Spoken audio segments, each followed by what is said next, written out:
And now, race fans, it's time for those most famous words in motorsports. Here's your Grand Marshal from the Detroit Red Wings, Nicholas Cronwell. All right, guys.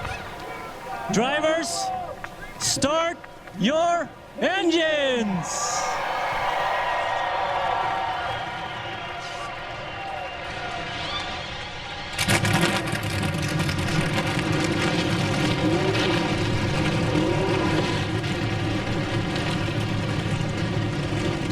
The engines have fired and we are ready for 400 miles here at Michigan International Speedway.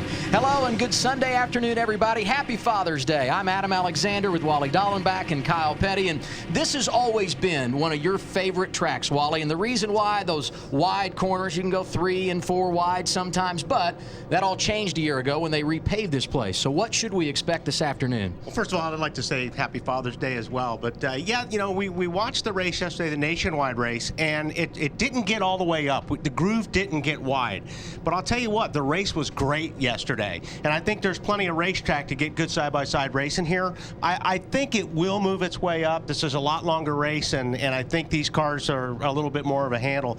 But, you know, Kyle, this racetrack is a lot of fun to drive on, and we've always seen great racing here. Yeah, we have seen great racing here, but you know who I'm looking for some great racing today from are the Fords. I've been pretty critical of the Fords because, as far as I'm concerned, they haven't showed up. They've not been leading races. They've not had an opportunity to win a lot of races. Carl Edwards on the pole. I think these guys have found something over the last 2 or 3 weeks. I don't ever think it was the Yates or the Roush Yates power plant that was in these cars. I think they had handling issues, but I think they found something that's made these cars drive better. They were better at Pocono last week, and they're a lot better here. You mentioned last week at Pocono, Greg Biffle finishing second. As Kyle said, Carl Edwards on the pole today. Ford has won here 32 times, 12 of those victories going to the man that owns that car, Jack Roush. The green flag in the air. When we return, you're watching NASCAR on TNT. NASCAR on TNT, live in Brooklyn, Michigan. The Michigan International Speedway playing host to round 15 for the Sprint Cup Series. It is the Quicken Loans 400. Some big-time question marks about the weather on this Father's Day. Thunderstorms moved through overnight. The radar looks great, and right now, picture perfect. Air temperature 75 degrees. There is a wind out of the west at 14 miles per hour that could be significant today. Partly cloudy skies. A slight chance of a thunder shower later on, but right now we should have no problems getting our 400 miles in this afternoon. And now our Quicken Loans starting grid for this 400-mile race. On the pole, Carl Edwards, over 202 miles per hour, one of the 13 drivers going over 200 in qualifying. And on the front row with him, another two-time winner at Michigan, Kurt Busch. Row 2, the 06 winner at Michigan, Casey Kane, alongside Paul Menard, who's trying to jump back inside the top 10 in the standings. Austin Dillon double dipping this weekend. He will start in the 7th position, right behind Joey Logano and Eric Almirola. And alongside Dillon, Matt Kenseth, a two-time winner here at the track, but both of those with Jack Roush. Today, he pilots the 20 car for Joe Gibbs. Let's hear from him, Kyle. Hey, Matt Kenseth, this is Kyle Petty in the TNT booth. Can you hear me? Gotcha, KP. Hey, man, you got 3 wins this year, but the last 2 or 3 weeks have not been the best weeks for you guys. Toyota's come with a little more power this week. Can you guys get back on track and get back to where you were at the beginning of the year? Well, I hope so. I mean, it's been a great start for us this season. Obviously, the last 2 weeks, you know, were disappointing, and then, you know, got caught up in some stuff in Charlotte as well. So hopefully this week we make it to the end. Get our Home Depot Husky tools sort of up front somewhere and get these to finish and get some momentum rolling again. Hey, now for the important question. You got your motorcycle ready? You want to ride to California with me tomorrow? Oh, gosh. I would love to, but I'm not sure I'm going to get away with that. I'm not going to get away with it either, man. Happy Father's Day. Good luck today, man. All right, buddy. You too. Thanks a lot. Matt Kenseth, so good this year at intermediate tracks. Victories at Las Vegas, Kansas, and Darlington. Well, the drivers play a huge role when it comes to Michigan. We talked about the speeds entering turn 1, going up near 215 miles per hour. but as always the case, you have to have good track position if you're going to be able to find your way to victory lane. Strategy could play a role today. And as we close on the green flag, let's get a word from our pit reporters. Matt Yoakum leads us off. Adam, Michigan is a great example of how every single member on your team plays an important role. Now, you know, Colin Fambrough, the tire changer, he's important. But the guy who could be the game changer today is Nick Hensley, right here on the 2 team, the gas man. He has to make sure he performs his job to perfection. No spillage on the pit box, because he'll bring that can back. He'll put it up on the scales. He'll get a reading. They take the weight. Then he'll pass it up to the top of the box to Brian Wilson, the team engineer. He and Paul Wolf will work over those calculations and figure out exactly how far they can go on fuel. Paul Wolf told me he thinks that will be the deciding factor of who goes to victory lane today. Ralph Shaheen? Oh, you know, Matt, on this Father's Day, I thought I'd get caught up with an old buddy of mine. This is Nelson Stewart over here. Proud papa. That's Tony's dad. Have a great Father's Day, pal. And you know, Smoke called me over to his car just a little while ago, and he said, I won a 410 sprint car race in Sheboygan, Wisconsin last night, and as soon as I pulled into victory lane, it started pouring down rain. And he said, tell me Jason Leffler wasn't watching over me last night. I said, you're probably right. They were good friends, roommates, and hard competitors on the racetrack. But you don't have to worry about Tony today. He's starting 14th, but you know, in June of 2007, he started 41st and passed 38 cars to finish 3rd here, Chris Neville. Well, Ralph, Clint Boyer starting 27th today, and I spoke with his crew chief, Brian Patty, earlier, and he said Richmond, Martinsville, New Hampshire, even Sonoma, those are our good tracks. Michigan, not so much. But they're 3rd in the points, and he said today it's all about making the right decisions and staying out of trouble on the racetrack. If they can get a top 10, that's going to feel like a win. Because next week, they've got a brand new car, and he said my boy is an animal at Sonoma. Larry? Yeah, Chris, even though this is only a 400-mile race, it is a tough race to win. You have to put the beginning, the middle, and the end together. Now, one team in this garage area, they've had a lot of speed, but they've had trouble closing the deal so far, and Marty Snyder is with that crew chief. And that would be Todd Berry, your crew chief for Kurt Busch. So what has been missing to put a complete race together for the 78 team, Todd? You know, we've had a lot of speed. You know, the car's been fast all year. We've missed several good opportunities to win races. Fortunately, we keep getting them week in and week out. It just comes down to the last 10% of the race and playing the right pit strategy, having the right pit stop, not making errors. So at the end of the day, it's just all about capitalizing on another good opportunity and making it happen. And Adam, he told me we have a terrific car, but pit road, that's one thing I'm worried about this afternoon as well. And if they get it done today, Marty, it would be a popular win, no question. Buckle your seatbelt and play AT&T's Fastest Driver Challenge. Call **Fast from your mobile phone to predict who will have the fastest times in today's race. Brought to you by the nation's fastest 4G LTE network. AT&T, rethink possible. Half a lap from going green. So let's look at our Geico race analysis. 200 laps, 400 miles. Pit road speed 55 miles per hour. The pit window 34 to 38 laps. David Stremme in a backup car drops to the rear, and because of overnight rain, we will get a competition caution today. It comes at lap 20, and by NASCAR rules, you can't fuel the car regardless if you pit prior to that or not. Something we'll watch. So the fans on their feet in the Irish Hills of Michigan. It's one of the fastest tracks on the circuit, and it should be very entertaining today. Front row, Carl Edwards, Kurt Busch, Kane Menard behind them, Almirola and Logano in row 3, several looking for their first win of the year. Green flag flying high, and we are racing at Michigan.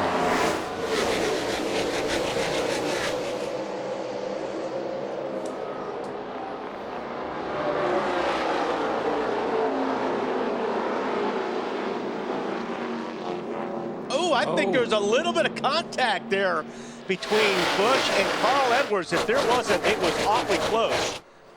And it looked like possibly Kurt pushed up the racetrack just a little bit, got in that quarter panel maybe.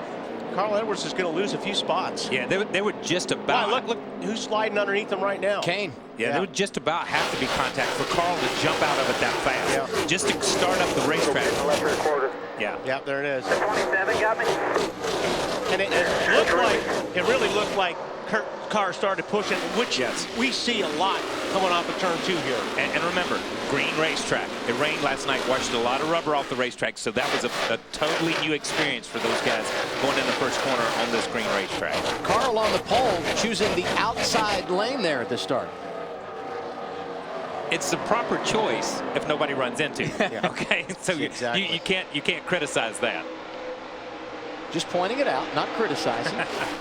You always got to be so controversial. I'm sorry. On board with Denny Hamlin. Carl Edwards now 5th. Matt?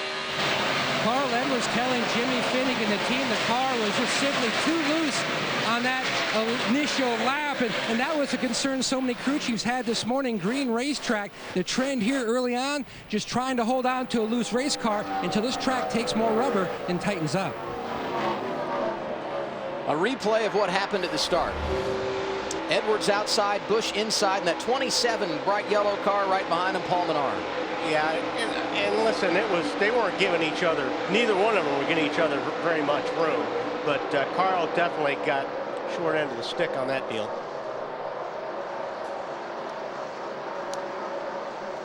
A number of drivers checking up behind him. Clint Boyer, maybe some contact there with Trevor Bayne. And, you know, when we go back to what Larry was talking about with Marty, on the way the car is set up with Kurt Busch, this is the best scenario for the way they have their car set up, because I don't think Kurt wants anybody around him.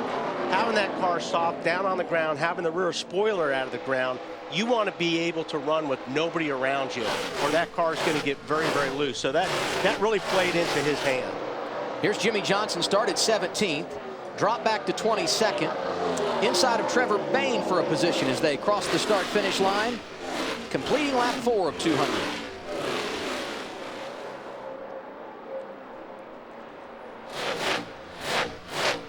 Talked about it in Countdown to Green. This is one of the 5 racetracks where Jimmy Johnson has never gone to victory lane. Led a bunch of laps here, but luck has not been on his side, and right in front of him, the man that's won more than any other in the field today, Mark Martin, a 5-time Michigan winner.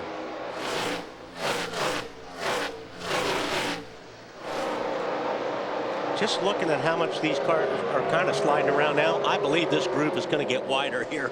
Yeah. And how much of this stage of the race is experiment and figure out what you have for later? Because it's green, as you guys pointed out, and a lot of unknowns with a Gen 6 car and the repay from a year ago. Obviously, with the track being a little bit different. Caution's out, turn 2, turn 2. We got a couple of guys. Jeff Gordon, one of them, and also Trevor Bayne. And actually not Trevor Bayne, the 51 of Bobby Labonte. Yeah, there's a lot of damage on that 24 car, as you can see in the left front. Yeah, somebody was up next to the wall trying to avoid it, and the car come from the bottom up the racetrack, and it appeared that he pinned him on the outside wall. There's a lot of damage to that car. They were racing for 22nd when it happened. Both drivers have won here, combined for 5 championships.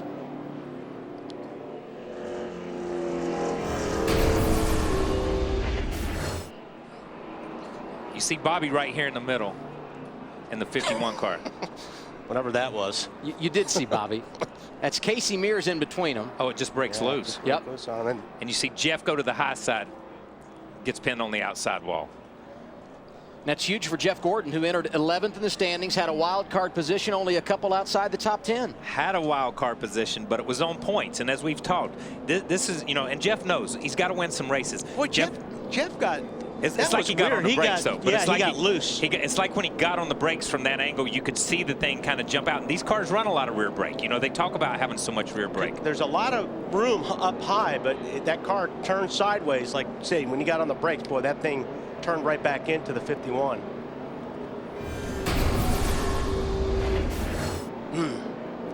Jeff Gordon out of his race car and frustrated. Out way too early at Michigan. 6 laps complete. Kurt Busch leads under caution. A few drivers off to a rough start today at Michigan. Among them, Clint Boyer. We're under caution for an accident. Bobby Labonte and Jeff Gordon. But at the start of the race, you're on board here with Clint, who has contact with Trevor Bayne. Yeah, it looked like Trevor got into the back of Ambrose, and it's just kind of a chain reaction there. That's a lot of contact right there. He hit pretty hard right there. He's still on pit road, Chris. Second time they've been down. Yeah, second time they've been down, and Brian Patty told me right before the race, as we talked about, it's all about keeping your nose clean today. Well, that didn't happen at the start. Now they've been the second time trying to fix that right front fender. They keep screwing more body panels in there to try and get that fender a little bit more aerodynamic, but obviously this race not starting the way that these guys wanted. And that happened on the opening lap of the race, and that wasn't the only incident. At the front of the field, Carl Edwards had contact with Kurt Busch. They shared the front row. Let's look back at what happened just past the start-finish line, going into turn one for the first time. See Carl Edwards pushing wide after a little contact. Let's listen to Carl Edwards' radio in reaction.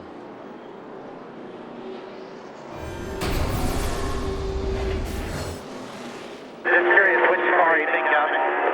Yeah, 78 got you, Carl. I'm sorry, I can't understand you. Your radio's breaking up. Jimmy just told me on the radio. I think he got you in the left rear quarter. Well, let me know either way, because later on I might need that. Yeah, 10-4. I say he hit you. Yeah, probably wasn't too hard. We'll get that one back when we need it. Hey, okay. That's a free one coming as far as I'm concerned. Yeah. You know, you can. He's not going to forget it. No.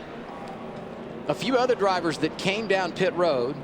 Ambrose, who was right around Bain and Boyer on that opening lap situation, had a little damage. He came down the pit lane. So did Jimmy Johnson. Clint Boyer started 27th, but after those pit stops, he's now 41st. And after coming down the pit lane, Jimmy Johnson going to restart in the 32nd position. And that's significant because Jimmy was running 21st when the caution came out. Kurt Busch leads the race. Paul Menard running second at the restart. Behind them, you've got Joey Logano and Matt Kenseth. Kane, Edwards, Montoya, Kyle Busch, Dale Jr., Tony Stewart make up the top 10. We'll complete 10 laps as we go back under green at Michigan after cleaning up our first caution.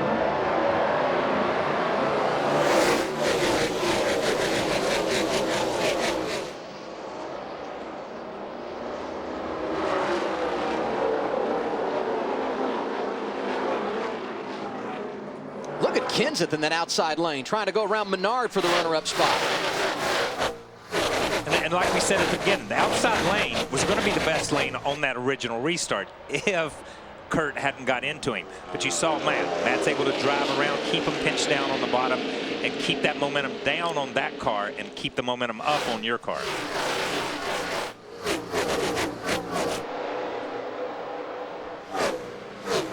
Great qualifying run for Joey Logano, starting inside the top 10. He's running third right now in front of Menard.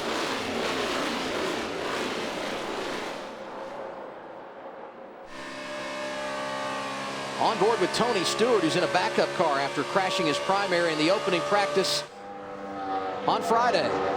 Stewart inside of Kane for a position. Kyle Busch got it as well. Yeah, Kane had his hands full there coming off of turn 2 that last lap. Lost a few spots. Stewart started 14th, already up to 7th. 3 consecutive top 10 finishes for Smoke.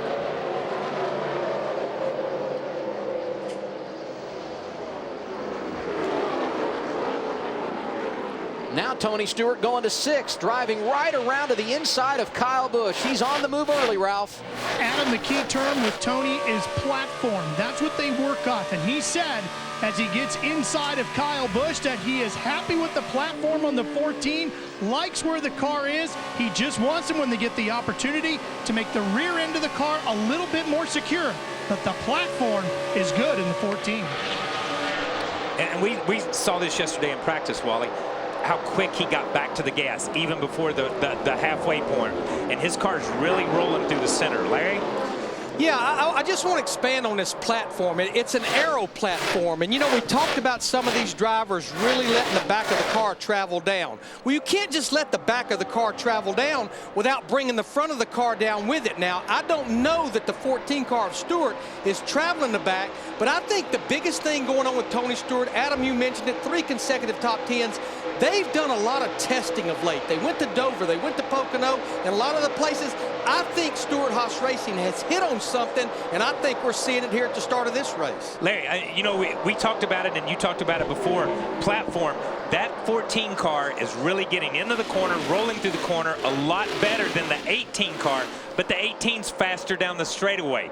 Why is that? Well, it's because they're traveling the back of that 18 car down like Marty and I talked in the countdown to green. Kyle Busch got killed yesterday in the Nationwide Series race because he elected to keep the spoiler up in the air. He beat them through the corners, but it looked like they had 30 more horsepower down the straightaway when they get that spoiler out of the air.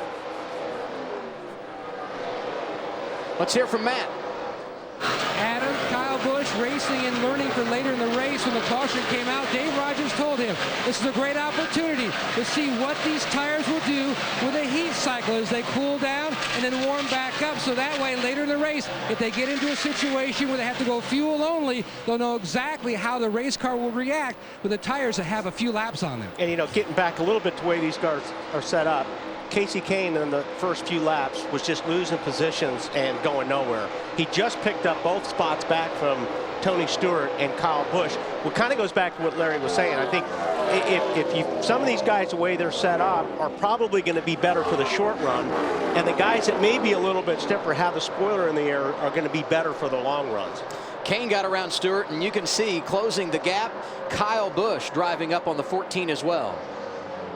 First caution of the day came out prior to lap 10. Jeff Gordon, Bobby Labonte got together. Gordon has been released from the infield care center.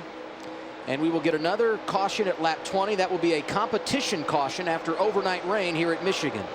Almost got one right there. Yeah. The 83 car looks like if he didn't hit the wall, he got awfully close to it. Yeah, and he kind of slowed down the backstretch there. That's David Ruderman. Yeah. Jimmy Johnson restarted 36th after making a pit stop. I don't know what they adjusted, but it's working out. He has driven his way up inside the top 20 and is now 17th. Let's hear from his teammate, Marty. Jeff Gordon out of the infield care center. What happened from your view to cause that early accident?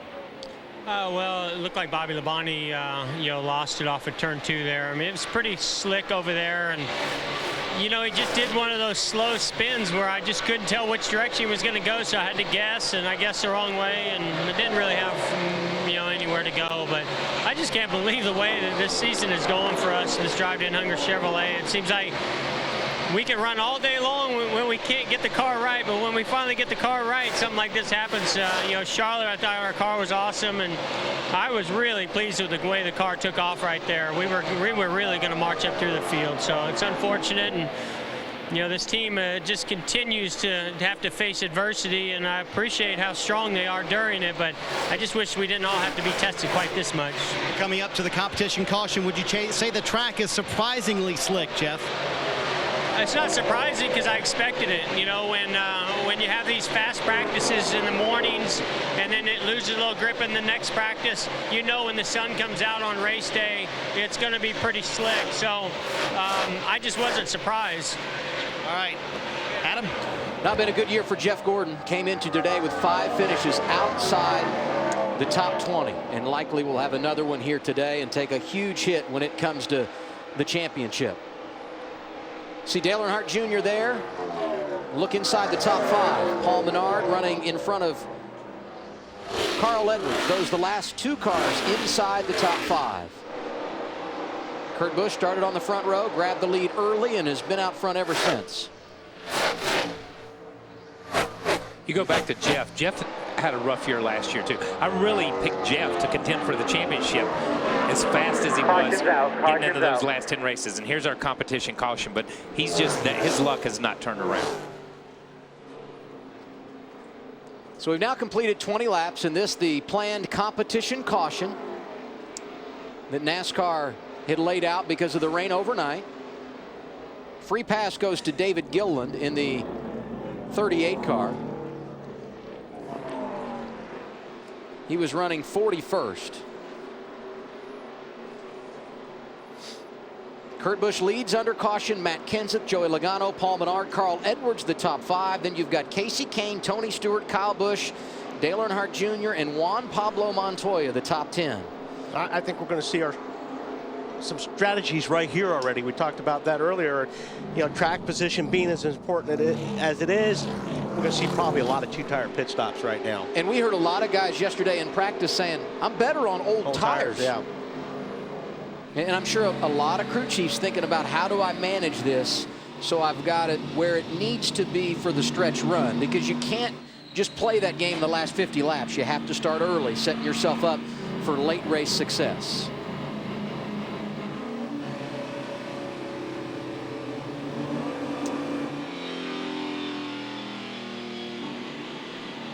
Our pit road coverage today presented by Phillips Norelco. Let the strategy begin. Kurt Busch, the first driver behind the pace car, peeling off and coming down the pit lane. Marty Snyder, here they come. Our leader has the very first stall on pit road, Adam, and he made the point that the wind is actually playing havoc with these cars. In 1 and 2, his car is too tight. You see him top left of the screen. It'll be 4 tires up half around on the track bar, even though they're a little too loose in turns 3 and 4. Matt? Joey Logano pitting near turn 1. He said the car started out tight, but then it just continued to build. Freer and freer. Todd Gordon expected you might see some 2-tire stops early on. Air pressure change. And that's Paul Menard just finishing his job there. He said that car tight early in the run, late in the run still tight, except snappy loose going back to the throttle. Track bar change on that stop. Ralph. Well, Chris, Tony Stewart is in and out of here. He took right side tires and made a track bar change to the right side of the car. Again, trying to get the rear end of that race car a little bit more stable for him. Yeah, I was going to say, I don't think anybody, there's a very few guys that took 4 tires on that stop. How big is that #1 pit stall? Carl Edwards wins the race off pit road, picking up 4 positions. He's the leader when we come back to Michigan.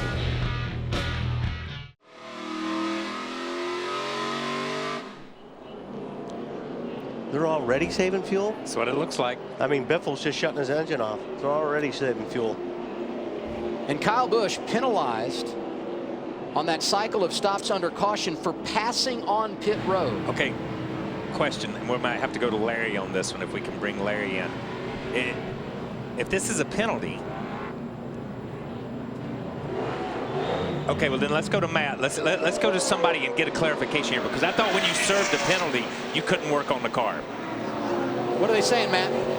Taking the penalty, bringing him down pit road. What they did, knowing they were going to be here, they changed left side tires, knowing that 18 machine would be back deep in traffic where the car was going to be much more free due to all the aero dependency. They tightened up the race car, and that's the call on the 18. I got the call on the 18. I understand that, but I guess I was under the understanding to serve a penalty, you couldn't physically touch the car and do work on the car. Larry?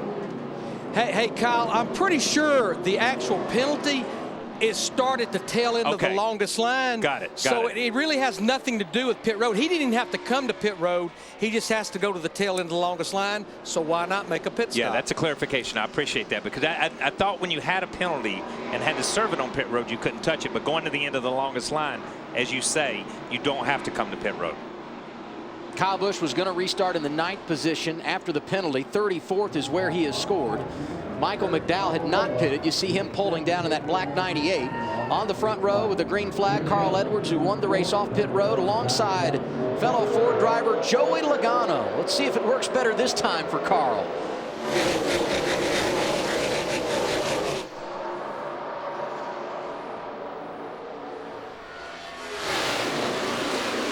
Joey got a good start. He did. Yeah. And there they are again, the 99 and 78 running nose to tail off of turn 2.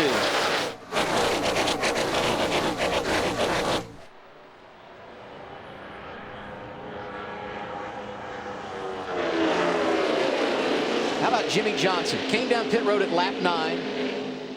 Put 4 tires on it. Fuel only on that last cycle of stops. He was great under green a moment ago. He's inside the top 10 after being as deep as 36th.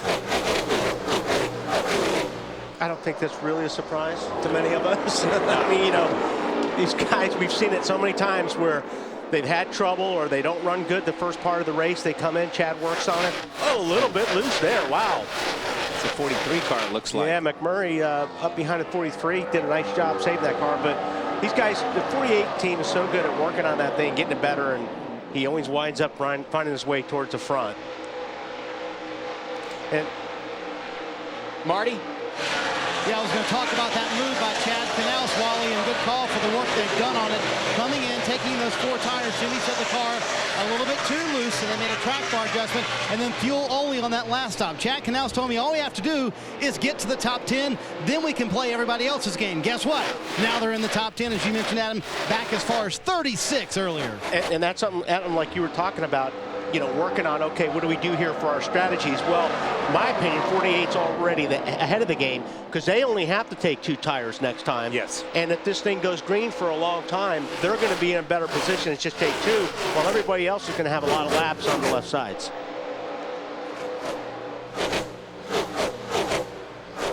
Jimmy Johnson and Chad Knaus always seem to figure it out.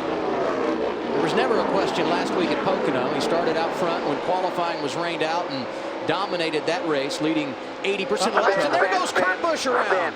One of the fast cars all weekend, our 3rd caution of the day, and there's damage to the left rear. Wow. Car just broke loose on us. Coming on in. Got damage everywhere. And we heard Jeff Gordon say earlier, Turn 2 was really slick when this place first started. Hey, guys, think about what we said that Kurt Busch and the 78 team were doing. They were traveling the back of the car down. I think this racetrack is slicker than it was yesterday. And as he said on his radio, it just broke loose with him. Not a lot of rear downforce in the car with the back down. Yeah, and plus being in traffic, and we talked about that. Exactly. When he was out front, that's what I said. That's the best thing for the 78 because he's got nobody around him. All the air is on his car. Marty? Adam, you heard the radio traffic. He said it simply broke loose on us. Not much I could do with the race car. Todd Barrier told him just to take left side tires right now, get all the work we can get done here on pit road. So disappointing. Kurt now shuts the car off because this was a brand new car, a car they really thought would be the wave of what they wanted to do in the future here with the Furniture Row Racing team, and now they've got a lot of damage and a lot of work left. Started on the front row, led the first 21 laps, and was running 4th when this happened off of turn 2. He was awfully high, too, on that deal. I mean, he was right side tires in the gray. Yeah. And we talked about it on pre-race. Nobody's really moved that groove up. We saw the nationwide race just tickling the edge of the gray right there, drops that right side off in it, and it comes around on him. And thank goodness that is all asphalt to the inside of the racetrack down the back straightaway so everyone can scatter and miss the accident. Here's a great look.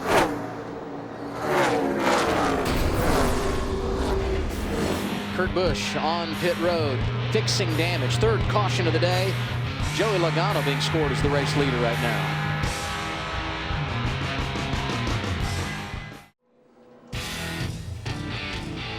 Quicken Loans 400 live today at Michigan International Speedway in Brooklyn, Michigan.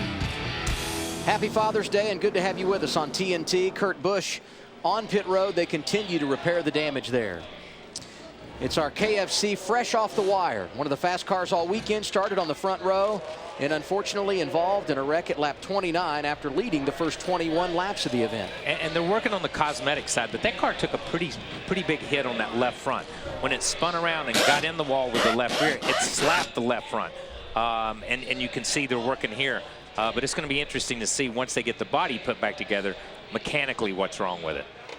What all have they done to it, Marty? Well, Todd Barrier's been very meticulous in telling them what he wants done to the car. Kurt's had it shut off for quite a while now, and they're trying to get it aerodynamically fixed. And remember, Adam, there's a championship play here as well for Kurt Busch. They're 15th in the championship standings, just 21 out of the top 10, so they want to make sure the car is done correctly. Todd Barrier told the guys, hey, I think we're pretty much done, but I do see a couple of pieces that they're going to have to get some more bare bond on before they do get back on the racetrack. And you can see that front splitter is pretty much on the ground as they sit right here on what is brand new left side tires. So they still have some work to do on Kurt Busch's race car. Pretty big gap on that left side of the rear spoiler too, Marty.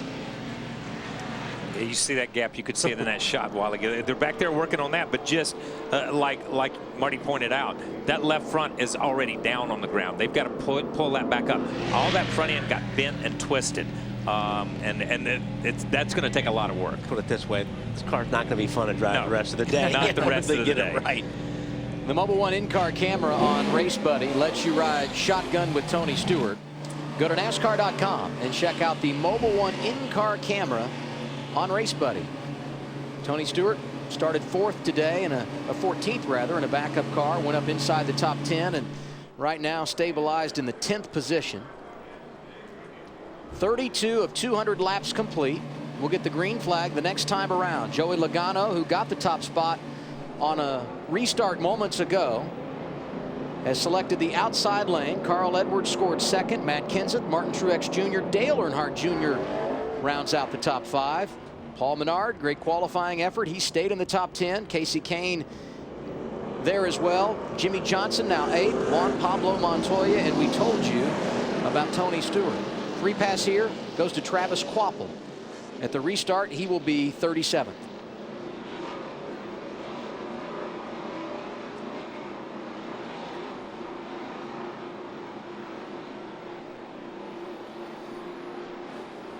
Joey Logano, great run on the inside lane on that last restart when he was 2nd as the leader. He selects the outside lane. We'll see how he handles it here, completing lap 33, back green at Michigan. Another solid restart for Joey. Tell you what, Carl's still digging though. Dale Jr. going low, 3 wide. See Truex is just right pushing that line where it gets real slippery up there. And Truex on the same tires that he started this race with when they came down pit road at lap 22, fuel only. That's their only stop of the day. Look at Kenseth slide up in there. These guys are running that corner really hard, Kyle, and you can see all these cars just start taking off. On that turn 2 over there, Dale Jr. got a really solid restart. That thing wiggled just a little bit coming up out of turn 2. Jimmy passes him, and now Dale loses 3 or 4 positions there. So it just takes at this speed that slight bobble and that slight hesitation. And as close as they've been, you lose a position or 2. I see Jimmy Johnson on the low side, and we just really haven't seen many passes made down on the bottom, and he's not going to pull it off on Paul Menard this time either. And Paul's car was good from the time they dropped the green flag. He went forward. He did not move back positions. He moved forward. And you see him kind of stretch it a little bit on the 48 team car right there, 2, 3, and 4. Haven't mentioned Brad Keselowski much today. He's in the top 10 9th. And his teammate Joey Logano on point. Working good around Carl Edwards on track. And let's go back to California. Remember that 22 car up there in the middle of everything? We had the Denny Hamlin issues at that time and the Tony Stewart issues when it was over with. But that 22 car at a sister track, a 2-mile oval like this was really had an impressive run out there and really had a shot at winning that race all the way till the time they come off turn 4 with Denny. And that's not the only track where he's had a chance to win. He led 41 laps out in California. Also very good at Bristol earlier this season when he and Denny Hamlin had that run in. Joey Logano has been very strong. They certainly have not gotten the fruits of their labor. But his first year at Team Penske, think about the penalties they received at Texas, losing 25 points, the suspension of crew chief Todd Gordon. All of that being said, he's 16th in the championship, 26 out of the top 10, as Casey Kane is on the move around Martin Truex Jr., put the 5 car up to 4th. Yeah, Kane's car doesn't start out really great, but it does get better the longer the run happens. And we saw it in practice. Best average of a 5-lap run, Casey Kane. Best average 10-lap run, Casey Kane. And I think you're right, Wally. He doesn't really... Wow, that was a crossover right there at the bottom of the screen. He doesn't really start off and doesn't have that initial burst in the first 2 or 3 laps, but let him run some laps and he just picks them off. Kevin Harvick among those that pitted under caution a short while ago. And now we take a look at the biggest movers presented by Walmart. This since the restart. Kevin Harvick now 15th. He's up 8 positions. McMurray, Dillon, and Newman also coming down pit road. They're gaining some ground as well. Matt, what's up with Harvick? Adam, 2 moves strategy-wise. Number 1, working on the handling of the 29 machine. It was still way too free, so they made a chassis adjustment. But they also topped him off with fuel. Gil Martin and company knows they may be slightly off what a couple other cars in the field may be getting as far as fuel mileage. In fact, when the command was given to fire engines on the grid, Harvick was the last car to actually start his engine. He did it right as the cars were getting ready to roll off to try to save as much fuel as possible. That could be a major storyline for this 29 team in the late stages of the race. And they're a group that's got some momentum. Top 10 in 5 of the last 6 races, including a pair of victories, Richmond and Charlotte. Right now, the man in charge, Joey Logano, looking for his first win of the year. It's been an interesting start here in the Irish Hills.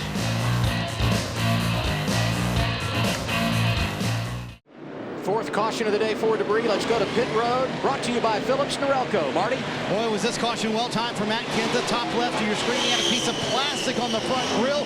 Water was 260 when they pitted. No tires, Chris. Paul Menard in the upper right saying that car's still tight. He wants that splitter down on the ground. They're going to pull a 16th Packer out of the right front. Quick, clean of the grill. Just fuel only on the 56. Staying with those same tires they started with, Matt. Only for the 22 of Joey Logano and also our pole sitter, Carl Edwards. Fuel only. And once again, the #1 pit stall paying dividends for Edwards, winning the pole, a big deal on Friday. He jumps over Joey Logano for the top spot. Look at that, 7 of the top 10 taking no tires. How close was it? That close. Carl Edwards leads him at Michigan. Let's take an inside look and get unlimited access to the NASCAR Sprint Cup Series with a free NASCAR Mobile 13 app and truly unlimited data on the Sprint network. 7 lead changes so far at Michigan. Kurt Busch has led the most laps, but he is struggling after hitting the wall, and Joey Logano, next in line, has been out front for 17. Get unlimited access to NASCAR with a NASCAR Mobile 13 app and truly unlimited data from Sprint. No metering, no throttling, and no overages, all while on the Sprint network. Learn more at sprint.com/speed. Now, McMurray was just in a little while ago. Lap 30. Lap 30. So, you know, talk about the track position thing. It'll be interesting to see how McMurray's car handles now, if he can get out front, either that or Dillon. Because he looked like he was struggling back there in traffic. Top 5 cars on the restart did not pit. McMurray, who leads, Austin Dillon in the 33, Mark Martin, Marcus Ambrose, Danica Patrick. Carl Edwards, who won the race off pit road, will restart 6th here. And obviously, it's not like, oh, well, they have older tires. Nobody's changing tires today. It doesn't seem like. Sign up for the Quicken Loans Bring It Home sweepstakes. If Ryan Newman finishes in the top 5 of today's race, 5 lucky fans will have their mortgage payments made for a month. Get more details at QLRacing.com. In case you're wondering, Ryan Newman 24th. Come on, Ryan, pick it up. We want to take a month off our mortgage here. McMurray, the race leader, Dillon starting alongside him. They both last pitted at lap 30. Mark Martin was in at lap 22. Marcus Ambrose and Danica Patrick complete the top 5. They too pitted at lap 30. After that, those drivers that were just in at lap 42 under caution: Carl Edwards, Joey Logano, Dale Earnhardt Jr., Casey Kane, and Jimmy Johnson, the top 10. We'll complete 45 laps when we go green.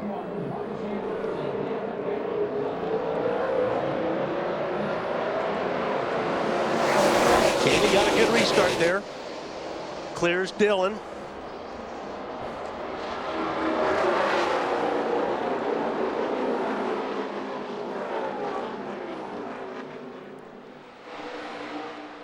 Boy, it's jamming up there. Danica down on the bottom. Didn't get a very good restart there, boy. And the Wolves, they are attacking. Harvick is by. Kenseth is by. What's up with Danica, Chris? You can see the back end of that car moving around quite a bit. She's been saying the 10 car loose all day, and this is something that Tony Gibson has been working on her this weekend. This is her first time in a Cup car at Michigan, and he said early on she was just getting out of the throttle too quick going into turn 1 and turn 3, and by easing out of the throttle, it just settles the back end of the car down, something that she's still working on today. Matt Kenseth, bottom of the racetrack, working inside of Martin Truex Jr. She's kind of falling in line right there now. Her restarts, it just takes a while to get used to the restarts and be aggressive on the restarts, and she's not very aggressive on the restart part of it. Once everybody kind of falls in, then she gets into a rhythm.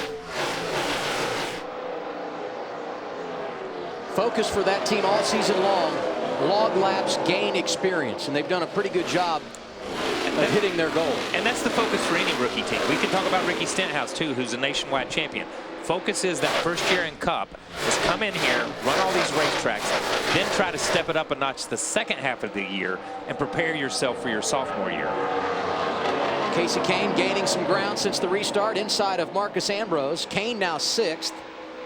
And remember, Ambrose did not pit. Kahne did a moment ago. Casey's passed the same 4 cars 6 times. Every time we have a restart, he seems to get behind him and have to come back, but he kind of drags his way back up through there. Jimmie Johnson up to 4th inside of Mark Martin. That's after we saw his teammate Dale Jr. making a move inside the top 10. And just to go back a little bit, what I touched on, see how Jamie would run. He's running the fastest laps out there. Now that you're out, now that he's out front, they got that track position. He is flying. Carl Edwards is pretty fast, a little bit faster, but McMurray's car is the best it ever has been because he's out front. And we saw that last week. We saw it last week with Ryan Newman. He's mired back in 8th, 9th, 10th. They make that call. They get off sequence. He gets up front, and he leads a lot of the Pocono race. I know we talk about clean air, and competitors talk about it all the time, but you really can't understand how big it is until you set in one of these things. And or if you're sitting at home, look at these lap times. The guys pick up, you know, 2 or 3 tenths, 3 or 4 tenths just by being out front.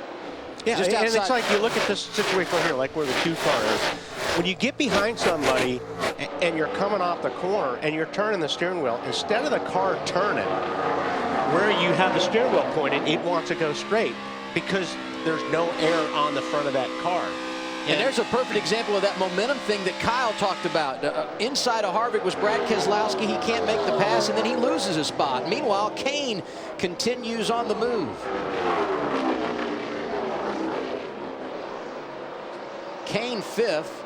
I think if this thing ever went green for a while, he'd be pretty good. Pretty good day for Hendrick Motorsports. Jeff Gordon involved in that caution. Less than 10 laps in, but his teammates successful. Jimmie Johnson right now 4th, Kahne right behind him, and Dale Jr. is 7th. Yeah, Earnhardt's coming. Marty, what's happening with Kasey Kahne? Adam, we got to give Wally another nickel. He got something right. Kasey Kahne's car early in the run, too tight, and that's what you talked about, Wally. Just doesn't look good early in the run, does it? The longer they run, the better this race car gets. And Kenny Francis told me we're still having some trouble. You see Jimmie Johnson make his way around Carl Edwards. Kenny Francis told me for Kasey Kahne's car, we're still having trouble learning what works in practice and how to translate that into the race. Today, they're struggling with the early part of the run. Jimmie Johnson drops outside the top 20 after starting 17th. Made that early pit stop, put on tires, was 36th. And here we are at the 1/4 point of this race. He's running 3rd and gaining ground on both Austin Dillon and Jamie McMurray, who did not pit on that last cycle under caution. But I mean, we showed earlier his record here. I don't know how many, what do you have, 4 seconds or 5 seconds? I mean, he gets around this place really good. So it's not really a surprise he's up there. Those guys just haven't been able to manage to put in victory lane, but you keep running those kind of races, you're going to wind up in victory lane. Yeah, and you know, we've seen him run like this a million times before, and that's a fact. But I'm telling you, and I think you picked him, that 5 car is going to be a factor today. 3 of the last 8 races here for Jimmie Johnson. He was leading with 7 to go. Didn't get the victory. McMurray leads right now.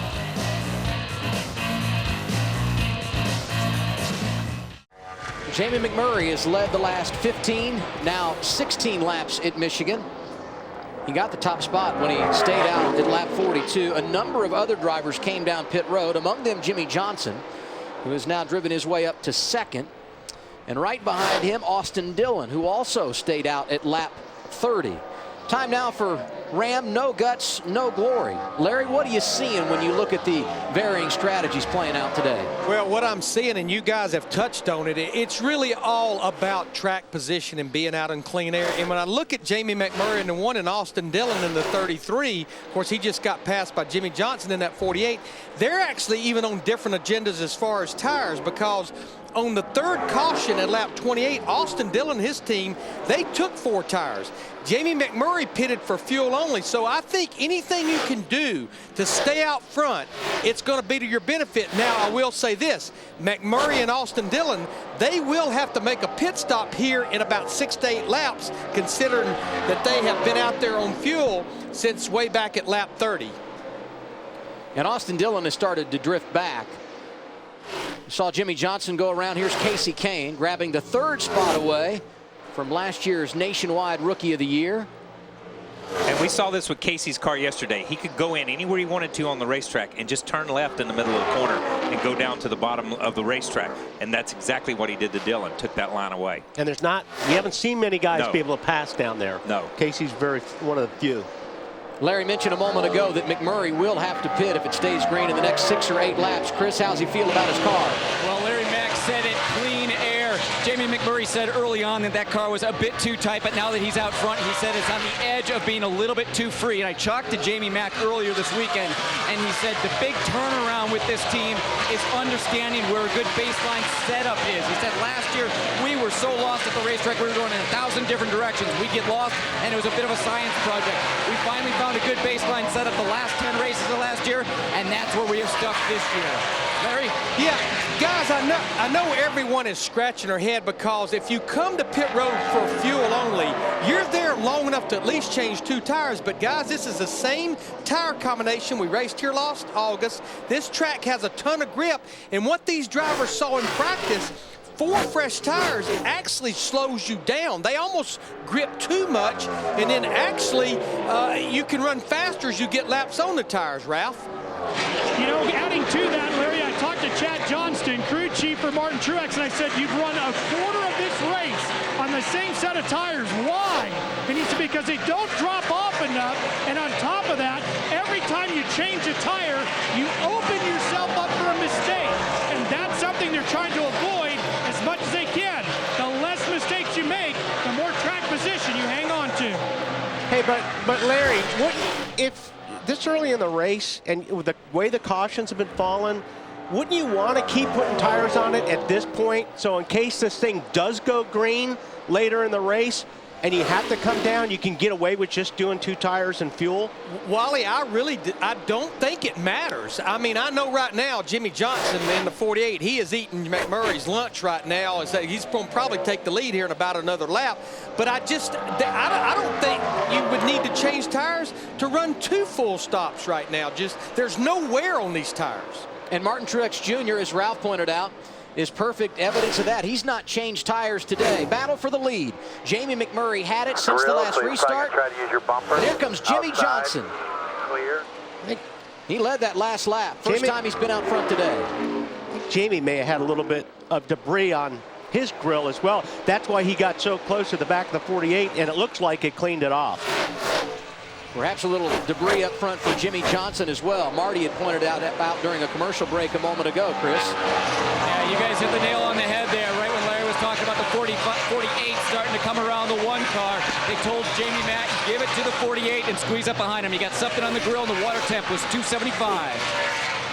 And as we talk about fuel mileage and how long you can go and when these guys last pitted, you saw the graphic. Mark Martin had not pitted since lap 22. We had some caution laps, but that's 43 laps since his last start, and here he comes now under green.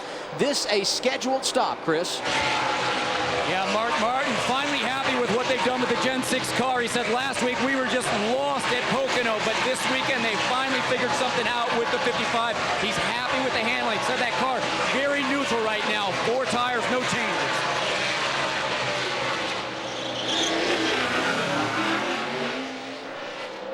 Jamie McMurray, Austin Dillon running inside the top 5.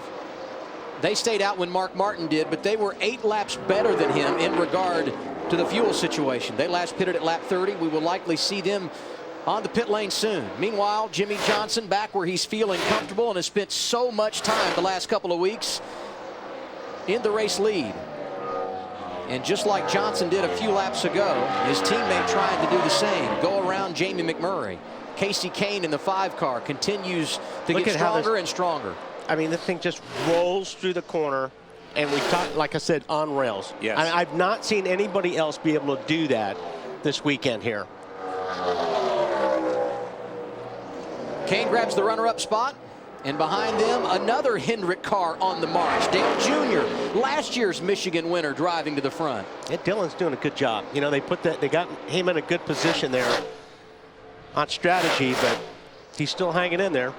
Fourth spot. And you could see there, we talk about dirty air, you could see it right there a little bit. Junior rolled in on him and then lost the nose, and the nose goes up a little bit in the middle of the corner. You've got to back up, get another run at him, and get another charge at him. Junior appears strong. What are they saying, Ralph? Well, Adam, sometimes you chase the same problem from racetrack to racetrack. For Junior right now, he's dealing with the same situation as back in May at Charlotte. He's dealing with a chattering issue. He says it feels just like we did back at Charlotte Motor Speedway. So the crew looking to get rid of that chatter issue. Buckle your seatbelt and play AT&T's Fastest Driver Challenge. Call ** FAST from your mobile phone to predict who will have the fastest times in today's race. Brought to you by the nation's fastest 4G LTE network, AT&T. Rethink possible. Jimmy Johnson continues to show the way at Michigan. You're watching live coverage of the Quicken Loans 400 on TNT. And Jimmy, a little less competition at the front while we were away at break. Jamie McMurray and Austin Dillon made their scheduled green flag pit stops. They had stayed out at lap 42. Both have now fallen outside the top 25. And running in the 25th position is Denny Hamlin, a driver who's won here a couple of times, got the spring checkered flag in both 2010 and 2011. We talked so much about him missing those races, injured earlier this season at California, and what they need to do if they're going to make the chase. A lot of competition in front of him to get inside the top 20. That's one race, but he's also got to win races. Probably needs a couple of victories if he's going to find his way into the playoffs later this year, Matt. Darian Grubb told me this morning, Adam, that he had a serious concern about how free this racetrack would be after the showers overnight, and those fears have come to fruition. The last stop, Denny told Darian Grubb, wholesale it, wholesale it. You've got to make significant changes. We're in trouble. And they made 3 huge changes. He says the car is worse. It is even much looser now. No grip on both ends of the race car. The best he's been today on the scoring monitor, 13th, Matt. A lot of ground to make up for that 11 team. Jimmy Johnson out front at Michigan. It's a Hendrick top 3 right now. Debris in turn 1, so we've got our 5th caution of the day here at Michigan. And the leaders have made it down pit road. This a group of drivers that likely will take the wave around here. Jamie McMurray, Austin Dillon, Mark Martin, that group that had been out of sequence and came down under green. And if you're a part of Junior Nation, good news for you, because he was the first off pit road, getting in front of teammate Jimmy Johnson. And a big mix of strategy there. We had some drivers that took 2 tires, others that took 4. As you look at the comparison between Johnson and Junior and the time spent on pit road, great job by both driver and crew in the 88 camp. Ralph, tell us what happened on the pit lane. Well, just 2 tires and a full fuel packing for the 88 of Dale Earnhardt Jr. He's a little tight and a little loose. Balance is pretty good. A little tight in 3 and a little edgy in the entrance to turn number 1, Matt. And Joey Logano, Ralph, will restart from the 3rd position. Joey said over the course of that run, the balance shifted back and forth. Started out tight, and then it built loose, and then it swung back to tight. They made a small air pressure change, but he's pretty confident about that 22. Chris. Well, Matt, Paul Menard was running right up at the front at the drop of the green, but they pulled a Packer on the right front at caution lap 42, and because of that, they lost 8 spots on that caution trying to get that splitter back on the ground. On this last stop, they did a track bar change trying to tighten up the rear of that car. Marty. Chris, Jimmy Johnson back up front, lost 1 spot on that round of pit stops to his teammate Dale Earnhardt Jr. And he said on the radio, did he really beat us off pit road? Dang it. But the car very good for Johnson. A little too tight in 1 and 2, too loose in 3 and 4. They decided to go down half a round on the track bar trying to work on turns 3 and 4. Adam. Talked about the struggles for Denny Hamlin. Long pit stop for that FedEx Toyota. Matt, what are they doing to it? They just made their last adjustment, which was going down 3 rounds in the track bar to try to tighten up the 11 machine. They also made some adjustments in the back, and they also add to that list of changes. They swapped out the shocks, the right front. Yeah, I was going to mention a lot of these reports that these guys said, they're very little changes. You know, so they're pretty happy with their car.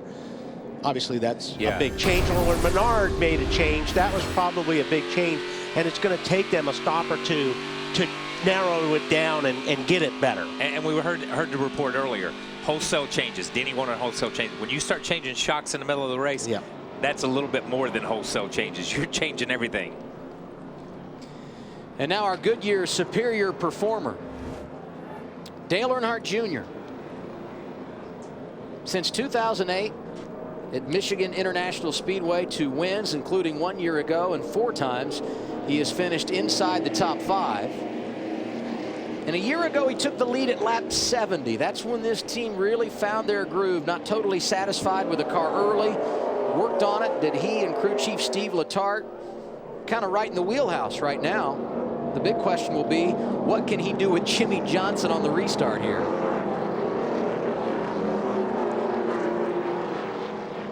Buckle your seatbelt and play AT&T's Fastest Driver Challenge. Call ** FAST from your mobile phone to predict who will have the fastest time in today's race. Brought to you by the nation's fastest 4G LTE network, AT&T. Rethink possible. David Strimmy gets the wave around under caution number 5. He was in a backup car to start this race. He scored in 24th. 6 cars take the wave around. David Gilliland on that list, Marcus Ambrose, Danica Patrick, Mark Martin, a 5-time winner here, Austin Dillon, who qualified inside the top 10, and Jamie McMurray taking the wave around. He's led 21 laps today. We'll be 20 laps from halfway when we go back to racing. The running order goes like this. A couple of Hendrick cars in the front row. Dale Jr. the leader, Jimmy Johnson alongside. Kane and Truex right behind him. Joey Logano, the final car inside the top 5. Kevin Harvick, who's had an interesting day, will restart 6th. Pole sitter Carl Edwards is 7th. Eric Almirola battling nicely is 8th. Paul Menard and Greg Biffle finish up the top 10. Green flag waving once again in the Irish Hills of Michigan. Boy, these guys got a lot of wheel spin. Some contact down there. Yeah, well, I think both Earnhardt and Johnson got a lot of wheel spin, and somebody got into the back of Johnson. I guess it was probably Truex because of the wheel spin. Greg Biffle, who restarted in the back part of the top 10, trying to find his way into the top 5. He won here in August.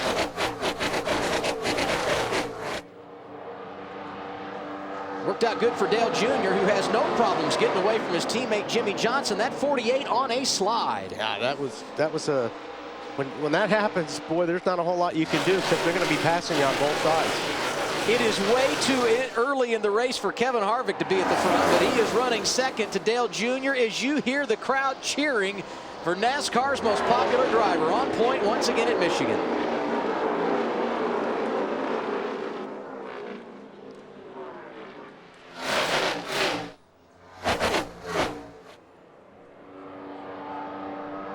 Matt Kenseth. Nice job to drive around his old teammate Carl Edwards. Both have a couple of wins here. Harvick looking low on Earnhardt. And Kane lurking behind him in 3rd. Here goes the 5 car. And he just turned left. He's let the thing go up the racetrack, just turns left and drives by Kevin. Gets a good run. Kevin was held up a little bit there by Junior, but he got a good run.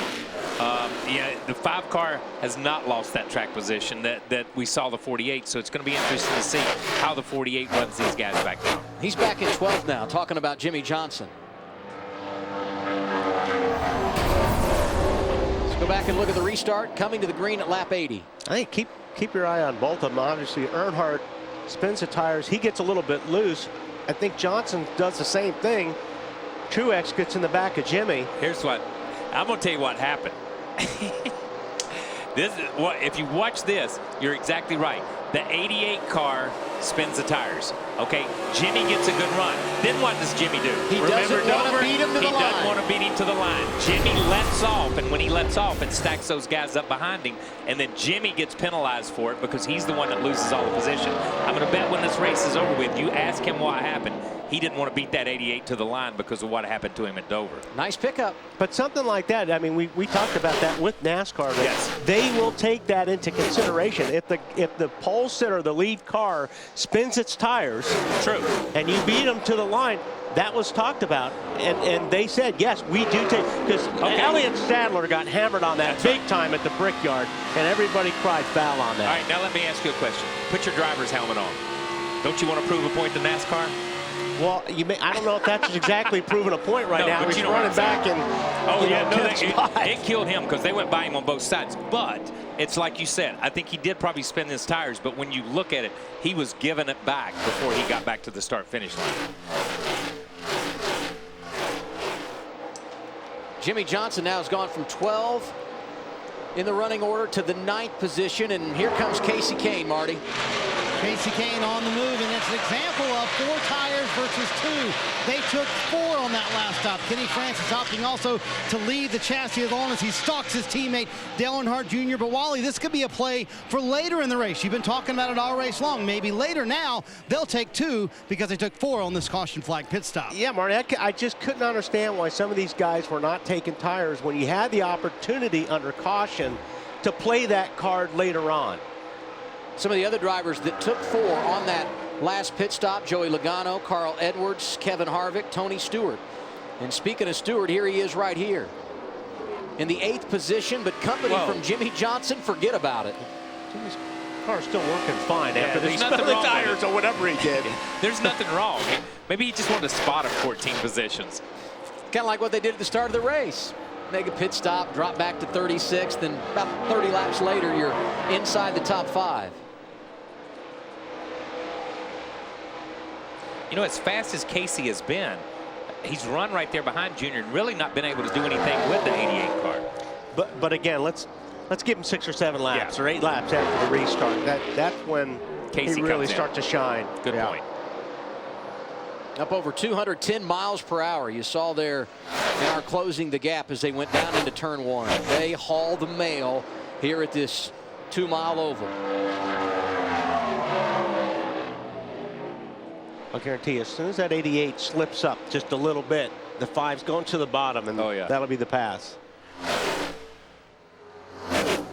Larry talked in our open today about drivers on the move. Felt like Casey Kane going in the wrong direction. It dropped to 8th in the standings. He's still there, but his cushion over 11th, much larger now than it was coming in, and certainly a win today, getting his 2nd of the year, would be huge when you talk about chase implications for the 5 team. Yeah, they had a bad break last week. Sure. That hurt him.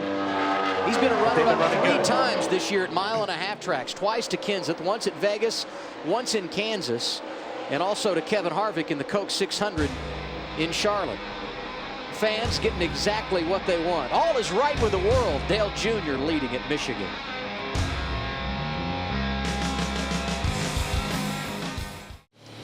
There's a new man in charge in the Quicken Loans 400 at Michigan, and his name is Casey Kane. A couple of laps ago, getting around teammate Dale Earnhardt Jr., and he is now 1.6 seconds in front of the 88. Here's how it happened while we were away. I mean, the 5 and the 48 just roll so good through the center. They're carrying so much speed through the corner. It just, I mean, visually, you could just see how much faster these guys roll in on some of the cars. Exactly, and we heard Junior's comments earlier. A report on Junior's comments said it was chattering. The car was chattering. And right in the middle, that's where it's at. You just have to wait on it. Junior had to wait. You could physically see the 5-car roll, then check up, and then go again. And when that's where the 5 and, as Wally says, the 48 are just stellar today. Here's Greg Biffle, who is 6th. The Coca-Cola in-car camera on Race Buddy lets you ride shotgun with a Coca-Cola Racing family driver. Go to NASCAR.com and check out the Coca-Cola in-car camera only on Race Buddy. What do you see as you ride around here with a Biff?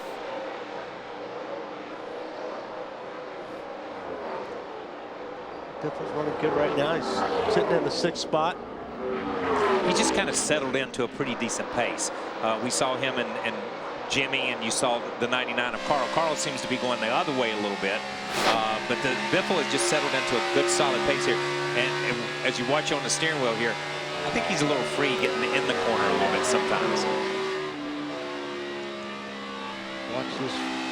Watch the steering wheel. That normally that normally tells a story, and I would agree with you, Kyle, because he didn't really turn the wheel. He didn't really turn the wheel. He was very easy driving in, which means that the car could be a little bit loose getting in.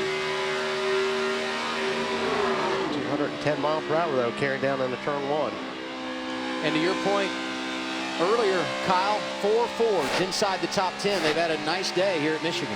And they have. They've picked it up over the last 2 or 3 weeks. I'm not sure they're where they want to be. I know they're not where they want to be because they're not in victory lane week in and week out right yet.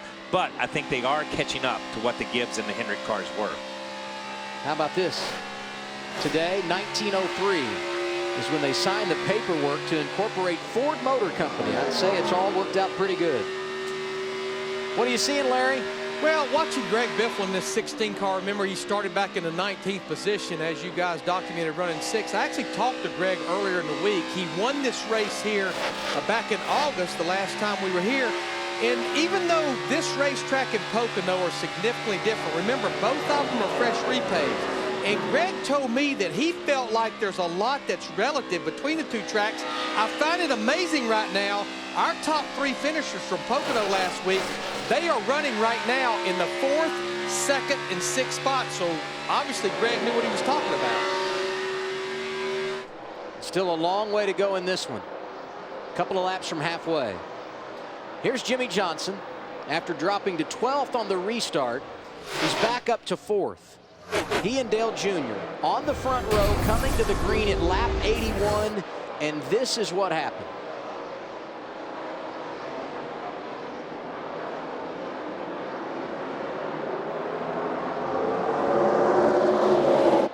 Got stacked up, some contact for Johnson. KP, I believe you nailed it. And I'm sure there's been a lot of conversation since then, Marty. Quite a bit, I would say, on the radio, Adam. Since then, he's been in a hurry to get to the front of the field. Earl Barber has spotted him and has told him, you're regrouping very nicely to stay calm. Chad Canals has told him, eyes forward. You're working your butt off in there. But Kyle Wally did get it right. Here's the audio after the restart. I hope you're happy, NASCAR. I did what you want me to do. I got wrecked. Yeah, man, they're happy. Everything looking good. I'll be on 88, but it's tires. Been a great job, but eyes forward now. You give them other guys a little bit of a advantage anyway. Fire back, my man. Now, to his point, yeah. But also, you don't have to give it back right away. No, NASCAR never said that. That's right. NASCAR, when we were with a meeting with them, I asked that question. I said, how long do you have to give it back if you beat the leader to the line? They said depending on the racetrack, but turn 1, turn 2, between 1 and 2, a track like this, I figure you'd be around turn 1. Yeah, and they set a reasonable time, and when you pressed them on it in that meeting, they did say, at a place like Martinsville, it may be turn 3. Yeah. At a place like Pocono, it's got to be probably before you get to turn 1. And a place like this, it would be 1 or 2. So, in NASCAR's defense, they did not say you have to give it back before the line, but you do have to give it back. But Jimmy was proving a point right there when he said, I hope you're happy, NASCAR. He sent a message last week on track, dominating the field at Pocono, trying to send another one today. He's got a couple of spots to go to catch his teammate, Casey Kane, in charge at Michigan. Back live at Michigan under caution for the 6th time today. The reason, Casey Kane, the race leader, who had a 3.6-second advantage in the wall off of turn 2.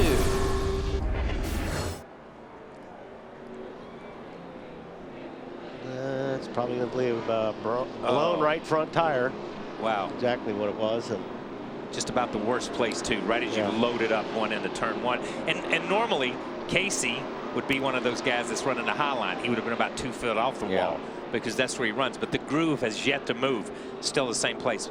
Bad luck for Casey. Kane climbed from the car. He is okay. Leaders on pit road. Let's go to Marty Snyder. His teammate Jimmy Johnson hits pit road. A car just a little bit too tight. Last second call by Chad Canals to put a pound in the right rear tire, trying to loosen it up. It'll be 2 tires for Jimmy Johnson. Chris? While Pablo Montoya up in that right corner, he's going to try and tighten this car up. Say it's very nervous loose. Right side tires only. Ralph? 2 tires, 1 can of fuel, and they pulled the tear off the windshield, Matt, for Dale Jr. Easy in for Kevin Harvick, going right side tires, packing the fuel cell full. They were going to reverse the wedge adjustment because it made the car hit the splitter and upset the handling over that last run. Race off pit road. Dale Jr. gains a position, as does Matt Kenseth. Everyone in the top 10 getting 2 tires. Greg Biffle on the move. How about Carl Edwards? Once again, that #1 pit stall, a big deal. He got 5 spots. Let's see how close it was. Dale Jr., Matt Kenseth, Greg Biffle. We'll reset the field when we come back. NASCAR on TNT, live in Michigan. Kasey Kahne's car has been taken to the garage. He is the reason for our 6th caution of the afternoon, and this is one scary time if you're a race car driver. Yeah, you can see the car's on fire. Casey's going to get out of there as quick as he can. And then he reached back in and extinguished it himself, did he not? Yeah, it looked like right here he goes in. You have to pull like a pin. Yeah. But that's the fire extinguisher going off. Then you'll see, yeah, there comes the fluid running out from underneath the car. And just to clean up something from before we went to break, he has now dropped 5 positions in the points today, going from 8th to 13th. Still not too far outside the top 10, but this team's got a lot of work to do. The good news for them, they have a victory at Bristol earlier this year, so they would still put themselves in wild card position. Joey Logano is now up to 11th in points, and Tony Stewart, who already has that victory from Dover, is 12th, but only 5 out of the top 10. Menard back in the top 10. Yep, but Logano, like you said, I mean, that's +5 right now. Where he's running right now, that's a big jump. That's huge. So you think about the last couple of weeks for Kasey Kahne. Had the problems early at Pocono, didn't even complete a green flag lap, and today, dominating car, nothing to show for it. Back to Michigan with a green flag after this on TNT.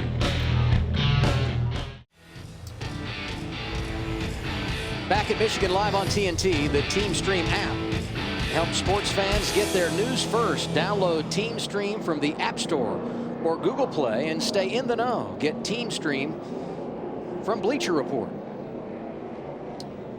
Going to get the green flag with 112 laps complete. A.J. Allmendinger got the free pass under caution. He is 29th, driving that 47 car today for JTG Doherty Racing. 5 cars took the wave around under this caution. Dale Earnhardt Jr., the race leader, second time he's been out front today. He's led a total of 18 laps. Matt Kenseth, Greg Biffle, Joey Logano, Carl Edwards, the top 5. Truex, Johnson, Kyle Busch, Montoya, Kevin Harvick make up the top 10. Junior, as the leader, has done all day long, selecting the outside lane for the restart. We had a big mess last time we went green. Let's see what happens here.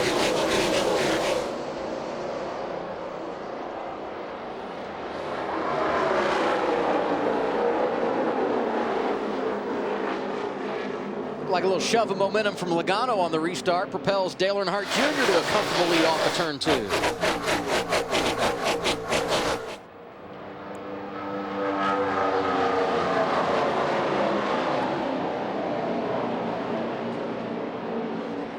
Wow.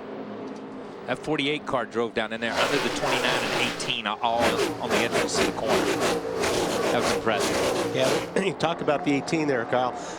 Kyle's been kind of missing lately, but he's worked his way back into a pretty good spot right now and sitting in 8th position.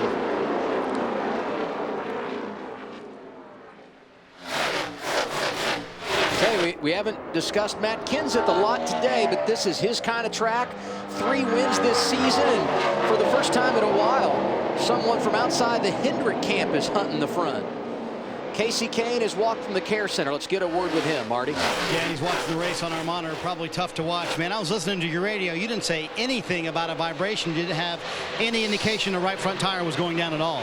No, I had no indication. We were just kind of cruising. Had a really good Farmers Insurance Chevrolet, and I knew it was going to be a battle with Jimmy today. He's fast, and I thought we were really good. So we were still on the loose side. I think we could have tightened it up some more and got a little better, but felt really good about it.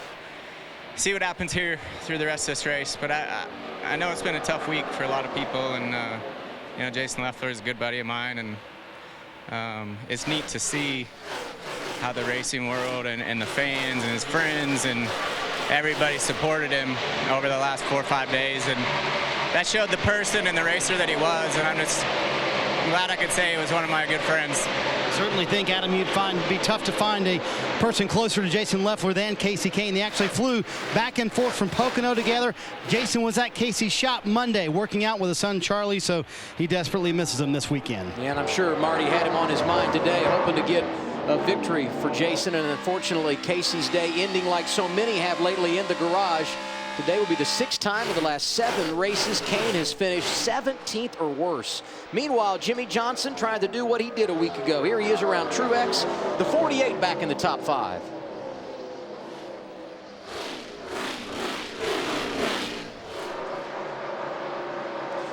Junior's pulled away from Kenseth now, leading by just over a second. Logano is settled in 3rd. Then you've got Biffle and the aforementioned Jimmy Johnson here. Yeah, I know people get tired of us talking about Jimmy, but what he does and what he's doing out there right now is impressive. We were talking about Casey. What Casey was doing is impressive, just rotating through the middle. And he's coming back through these cars and passing these guys like they're lap traffic. He's running them down for 3rd, 4th, 5th for position like they're lap traffic. Junior's got clean air. He's out front and leading this thing, but it is amazing to watch this 48. And he needs to go. Yeah, he needs to go now. Junior. You need to put that gap. You need to get that gap because he's coming. Still a long way to go. Over 80 laps remaining in this one as you see the battle by a couple of Fords here. Greg Biffle, Joey Logano going after it, and there's the distance for Dale Jr. Last time around, 1.7 seconds the advantage for the 88. Thought on that restart Kenseth might have something for him. That's not the case, though. As Kyle pointed out, Junior loving the clean air, as all of our race leaders have today. It's certainly been a huge advantage. How they feeling about it, Ralph? Well, he's pretty quiet on the radio, which means he's very happy with it. All he said was one very short, feels great right now. He's up front, he's got clean air, and he's putting in really good lap times.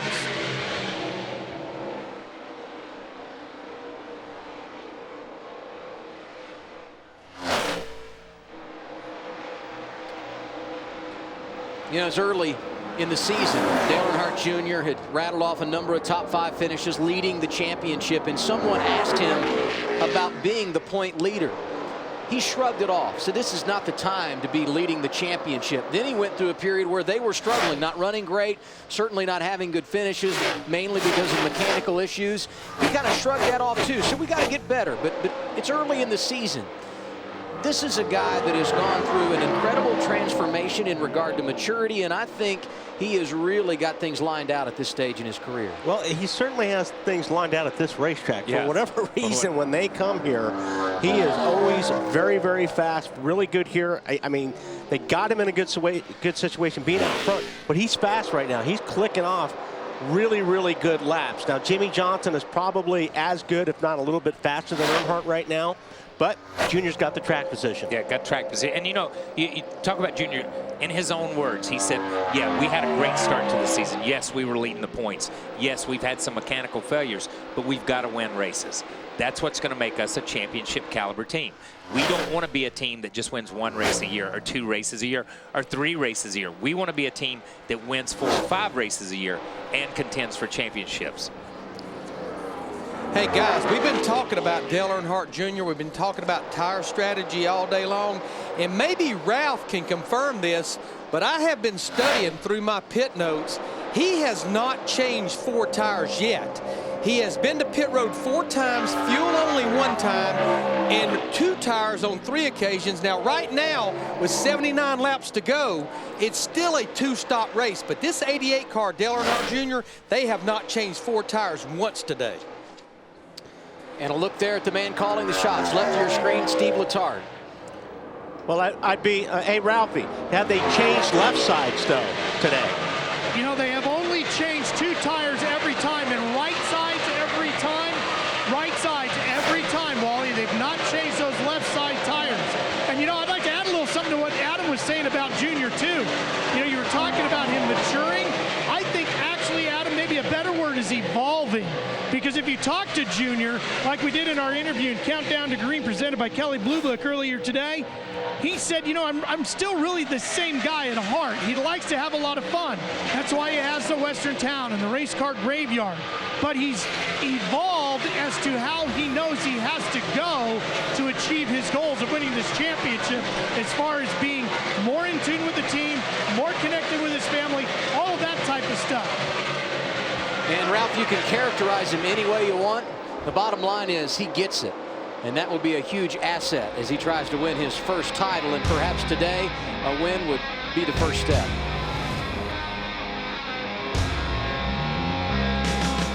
Back at Michigan, and more problems for Hendrick Motorsports. First, Kane leading, hits the wall after losing a tire, and now Dale Earnhardt Jr. falling back. He's given up the race lead to Jimmy Johnson. Greg Biffle has gone by for second, and the problem's just beginning for the 88. Yeah, once a cylinder goes down like this, if it's not a box or something like that, I mean, you're done. I mean, it's just eventually it'll blow up. You can see top speed 187. Normally it's what, 210 in there, 207. And we heard Steve Letarte say on the radio while we were away at break, you've just got to ride it out. And a reminder, a few weeks ago at Charlotte, lost an engine, did not finish the Coke 600. And last August here at Michigan, 3 Hendrick engines went up in smoke. Tony Stewart, Jimmy Johnson, Jeff Gordon. Hendrick cars have been strong today, but 3 of the 4 dealing with an issue, and all of that puts, of all people, Jimmy Johnson back in the race lead. I think it's a matter of time before he has to come in, Kyle, or it'll blow up. Yeah. Is there stuff on the grill? Is his temperature's just gone up? Is that what's cooking this thing? Well, I can't imagine. Yeah, there's not enough on the grill there. Man, You would think. what, he's way off the pace right now too. It doesn't take much. Yeah. It's not as big. There he goes. Stay as low as you can. Get below the line as soon as you can. Yes. There. As soon as you 7th can. caution There of you the go. day. Yeah. Thank you. And it just basically cooks it when you get something like that. And we talk about the temperatures going up, and it was already losing power Righty, buddy. from all Put together that. a really nice race. Sorry I didn't make it all the way.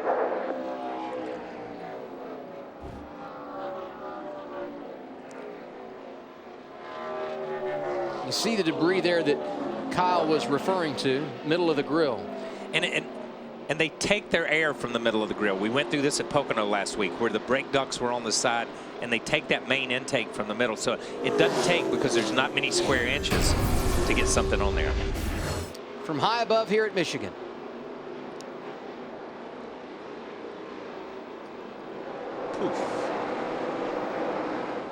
See Harvick and Edwards scattering to the outside. They didn't want to be in the wrong place when that thing let go and either slip up in the oil or. And that might have put down a little oil. You saw that thing kind of wiggle when he was trying to turn it down to the inside. It kind of wiggled back and forth a little bit. Steve Letarte knew it was coming. Still frustration.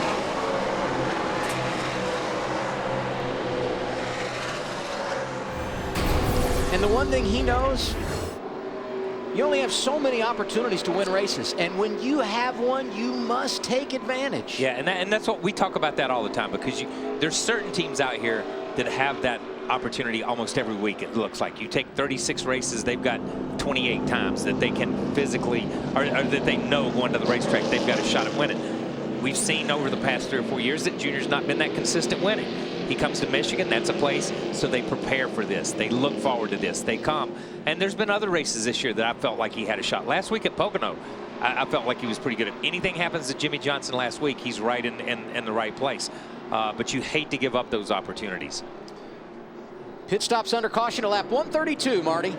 On the last stop, Jimmy Johnson and Chad Canals have had a little bit of a miscommunication. Chad thought it was going to be 4. The crew thought it was going to be 2. Johnson said his car is a little too free in traffic, too tight when he's out front. Chris? Juan Pablo Montoya just faded outside of the top 10. He's been saying that car snappy loose all day. Finally, they've got that car too tight. They're going to try and free it up with an air pressure change. Ralph? Balance is good on the 16. They just need a little more grip, and he's out and on his way. And Joey Logano here pit road, the 4th position. Right side tires with a 22. They score some big track position exiting pit road. Joey Logano spent some time out front today. Picks up 3 positions here on that stop, Matt. 2 tires for him, 2 for Edwards, who picks up 6. Jimmy Johnson going to fall a bit here. We'll reset the running order when we return to Michigan. Joey Logano, the first one off the pit lane in the Quicken Loans 400.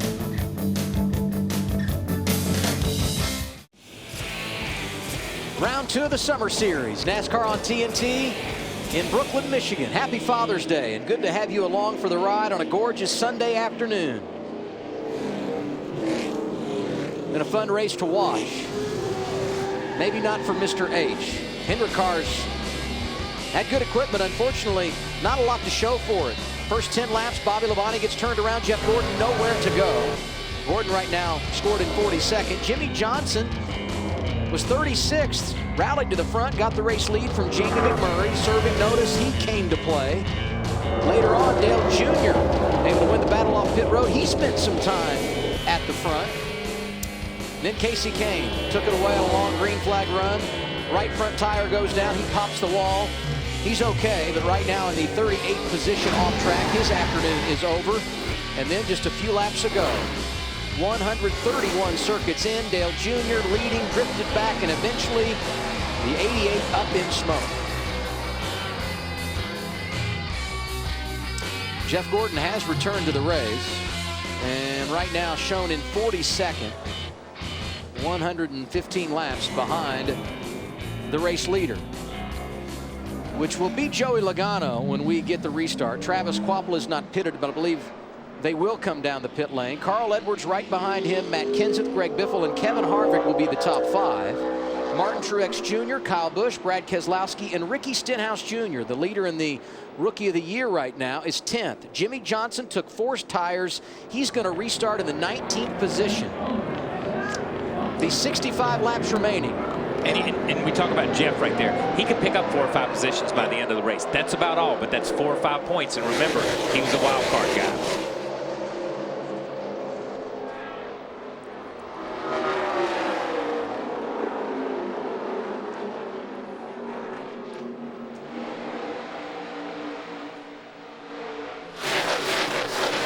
Harvick got down in that stage right just a little bit and lost a few positions right there.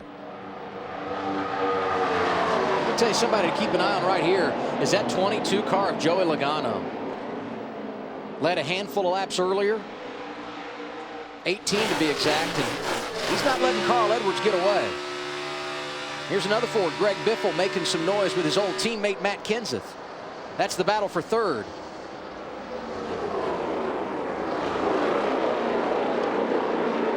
Harvick top 10 in 5 of the last 6 races, couple of wins, and he spent a lot of time in the top 10 today. Jamie McMurray right there on his outside spent a lot of time leading this thing early in the race. And someone else we've not spent a lot of time talking about, but has been solid really all weekend long, is Martin Truex Jr., who right now is 5th in that 56 car. A little bit of distance back from Greg Biffle there. You see Stenhouse Jr. hanging pretty tough on the outside of Harvick right there. Stenhouse in the 17 car. What about that 16, Ralph? Well, on that last pit stop, as he was exiting out of his pit stall, there was a little bit of contact with the car next door, which would be the 36 being driven by J.J. Yaley here today. Things pretty tight in that corner, and had crew chief Matt Pusha very concerned about the right front corner of the car, and not happy at all with the crew chief in the other stall. And now we send it down to Marty Snyder. Reaction from Dale Jr., who lost an engine. Yeah, standing here watching the race, and is there any more frustrating feeling in racing, Junior, than to be out front with a car like that and an engine let go? Oh yeah, running the back and the engine lets go. A lot more. That's worse, isn't it? That is worse. Real proud of the car. I mean, we were really struggling in practice, and just real proud of Steve and the whole team. They made a lot of great changes, and that car was just flying at the end there. I don't know if we had as good a car as Jimmy, but we had certainly made some gains on it even in the last stop. So just real proud of the team. We had engine troubles. They'll figure it out. We'll get it sorted, and we'll be able to come back here and expect to run strong again. I just hate it. The Hendrick Motorsports, they work harder than anybody in the business. They're the best company in the business, and we ought to be out there running up front still, but we'll get them next week. Rough day for Hendrick Motorsports, but Junior knows they served a message today. They were fast here at Michigan. And Marty, 4th to 7th in the championship for Dale Earnhardt Jr. after losing the power plant. Carl Edwards with an 0.8 of a second advantage over Joey Logano. Those both driving Fords, and right behind him, the Toyota of Matt Kenseth, Larry. Yeah, if you remember in our countdown to green, Marty Snyder and I did our Kelly Blue Book Insider analysis, and the storylines were, let's follow the Ford drivers. They've always been so strong here at Michigan, and then look at the Toyota drivers because of what happened at Pocono with pulling the power back. And right now, guys, I look at the top 7, and all I see are Toyotas and Ford drivers. In fact, only 2 Chevrolet drivers in the top 10 right now, McMurray in 8th and Harvick in 10th. And last week at Pocono, Larry, the first time all season long that a Toyota had not finished in the top 5 and did not lead a lap, and they failed to finish inside the top 5 here at Michigan in both races in 2012.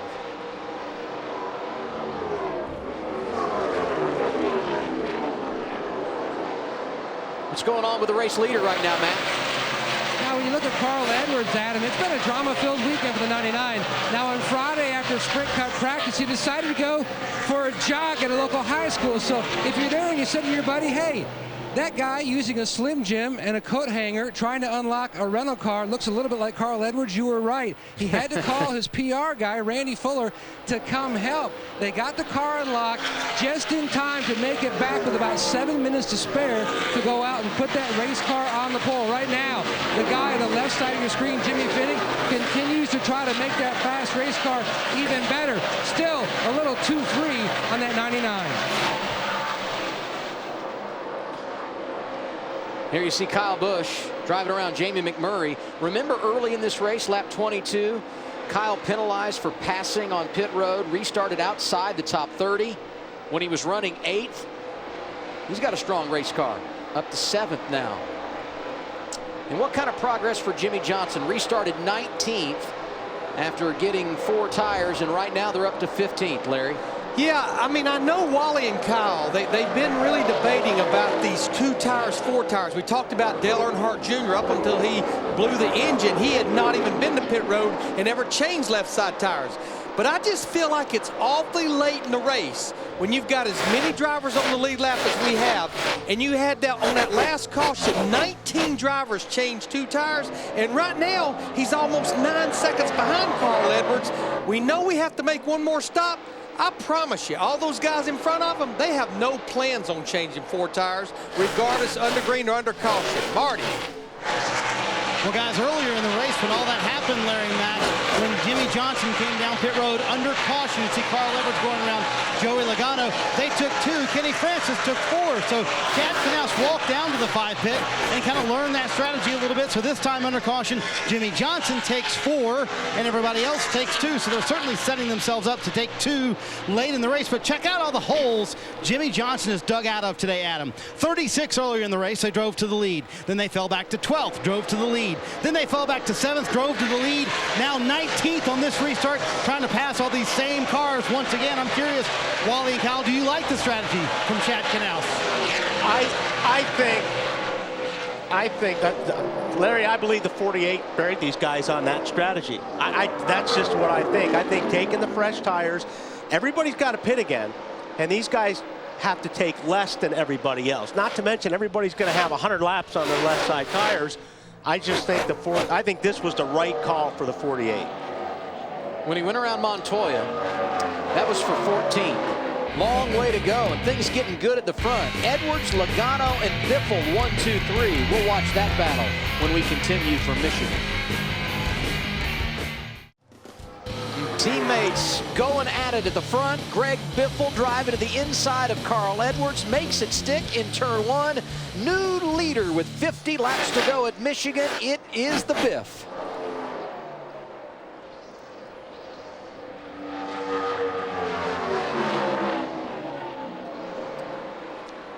And now our Cars.com. All drive, no drama. Talk about Carl Edwards. Average finish at Michigan, 8.2. Best of any driver.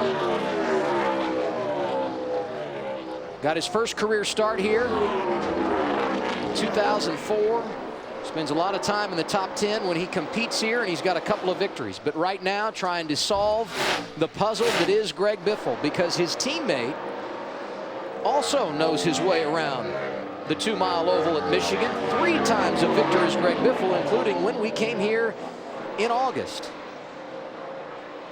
And we've mentioned it a couple of times today, the resurgence of the Fords. They're running 1, 2, 3, Biffle, Edwards, Logano right behind the 2 from the Roush Fenway organization.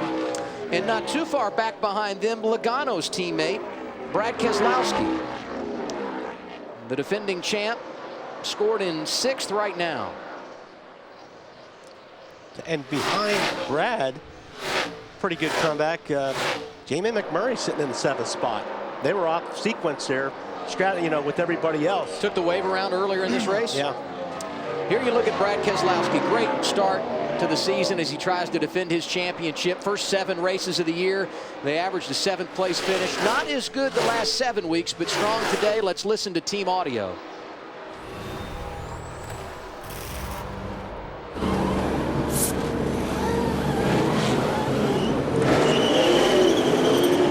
Yeah, I kind of gouged him a little bit there unintentionally, so my bad. All good, man. He said he saw it, understood. You'll still get a Christmas card. And a thanks to Brad Keselowski and that 2 team from Team Penske, not only for letting us go inside tracks today, but if you watch Countdown to Green, presented by Kelly Blue Book, you know that we were with Brad all week long as he went through the paces with sponsors and media appearances. It's great to get that behind the scenes look, and we thank Brad for giving us the opportunity to do just that.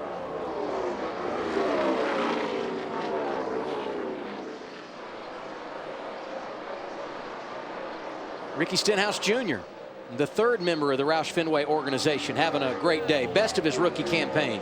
He is 9th right now.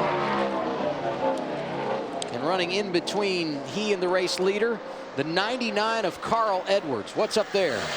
Adam, during the countdown to green at Pocono, Larry Mack talked about the new Gen 6 Ford and all the positives, but the one slight negative, it tended to get a lot of debris on the front fascia and the grill area of this car, and that's what the Fords have had an issue with today. Carl Edwards says his temperatures are rising. He was hoping his teammate Greg Biffle could back up to him to try to help change the air on the front and get that debris off, but Greg has checked out. And also the same issue is a concern on the 22 of Joey Logano. He too is running 1.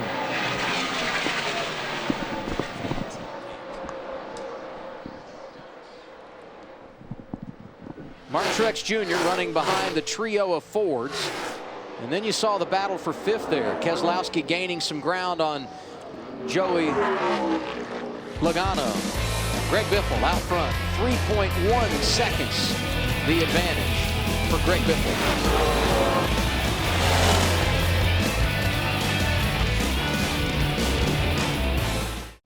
40 laps remaining in the Quicken Loans 400 at Michigan International Speedway. Greg Biffle, the race leader, 3.7 seconds in front of his teammate Carl Edwards.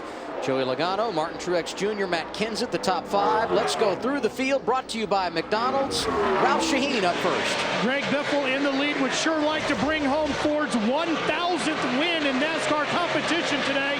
He says for the most part the car is driving a little loose, not too bad. He's going to pit within about 10 laps to go, and he wants to make sure they clean the grill. Take a really good look at him, Matt. And both are using the Roush Yates engine package. That's the 99 of Carl Edwards and the 22 of Joey Logano. Now they're going to try to work together, both experiencing the same high temperature issue. They're also talking about possibly bringing the 99 to pit road, but right now Logano, his temperature climbing as well. His car more on the tighter side. Ralph. Well, the 56 of Martin Truex Jr. has been running pretty good today. He was really good on old tires early on. Right now, the car's been getting a little bit too tight, Matt. Ralph, Matt Kenseth has been hanging in the top 10 all day long, and he doesn't feel very well. Woke up a little sick this morning.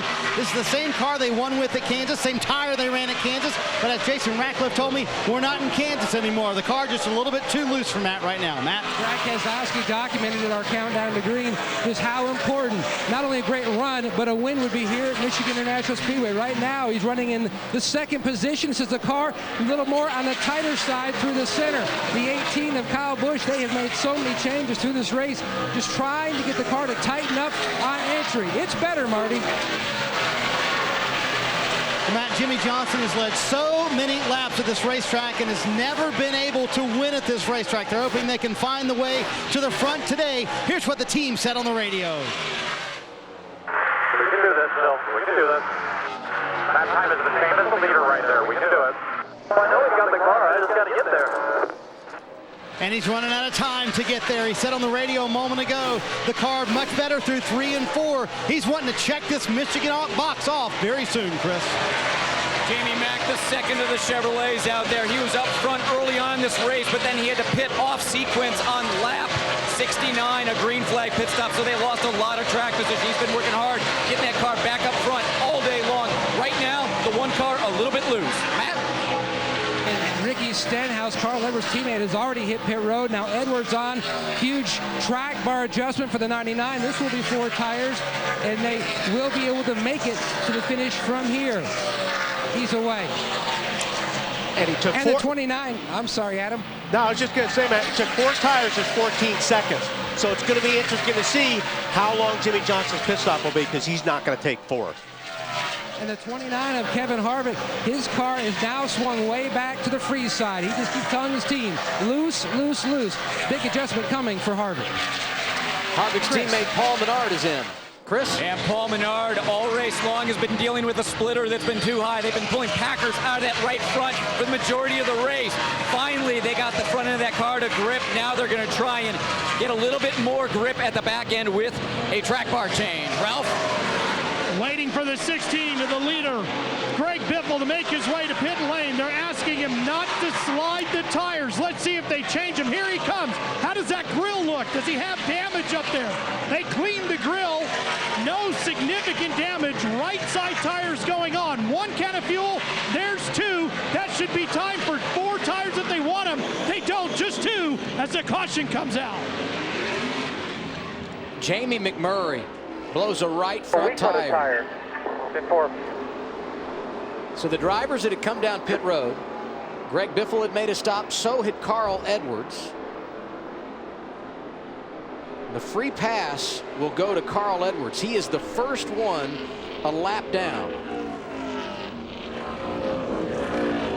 And you got Menard came in, right? Montoya. Menard had made a pit stop. Yep, Montoya had been in. Right now, Jimmy Johnson being scored in 5th. The caution is what he needed to tighten up the field. Well, sure. But the fact that he got the caution and Biffle and Edwards may be out of sequence here because they got caught on pit road could be even bigger for the 48. I don't think it's going to be as big an issue for Biffle because I don't think he got lapped. But for Carl's going to have to go around, start at the back, and get the wave around. See Menard coming off pit road, but left of your screen. The reason for the caution, our 8th one of the day. That thing blew in the middle of the straightaway when you look at it right there. He's all the way up on the straightaway when that thing just passed the start-finish line at the exit to pit road. And he was running 7th. Would have been a great day for them.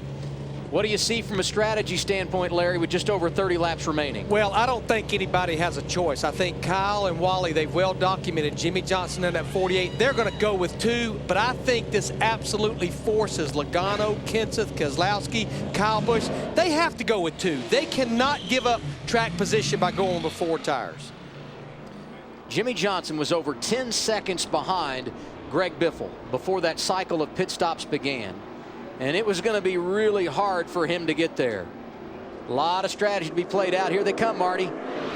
Matt Kenseth comes to pit road and he said, I really need 4 tires, but I'm going to leave it up to you. Talking to his crew chief, Jason Ratcliffe, they also know they need 2 to be able to stay up with everybody else. Jimmy Johnson to the top left of your screen. You can expect 2 tires here. That's what we've talked about all day long for Jimmy Johnson, trying to get that track position. As you see top right, it was just 2 for Matt Kenseth and a long stop for Jimmy Johnson.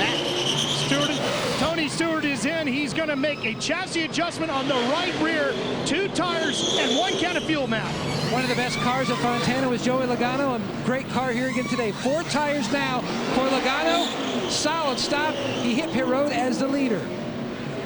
Yeah, Matt, Logano had taken the lead in that cycle of green flag pit stops. And the race off pit road, Kenseth out first. He, Brad Keselowski, Tony Stewart, Ryan Newman, Kyle Busch all take 2 tires.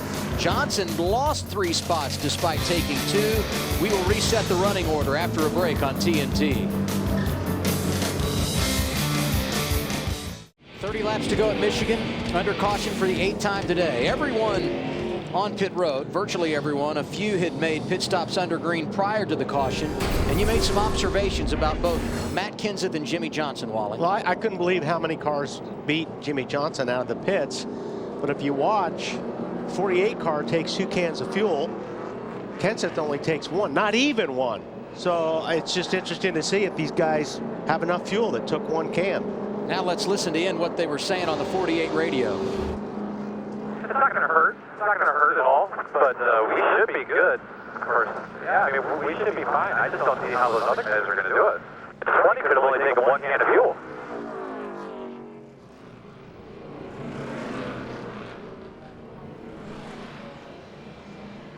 Difference of about 4.5 seconds, and of course we documented it. The reason for the difference is taking time to put in the 2nd can of fuel for Jimmy Johnson. To catch you up on a couple of things, we had started a cycle of green flag pit stops when the caution came out. Greg Biffle was leading, Carl Edwards was 2nd. Carl Edwards got caught a lap down. He did get the free pass. Biffle did not pit under caution. He has now been put back on the point. Let's take an inside look and get unlimited access to the NASCAR Sprint Cup Series with a free NASCAR Mobile 13 app and truly unlimited data on the Sprint network. Top speed today, 219 miles per hour. Eric Almirola, the leader in that category. Learn more at sprint.com/speed. 5 waiver rounds here.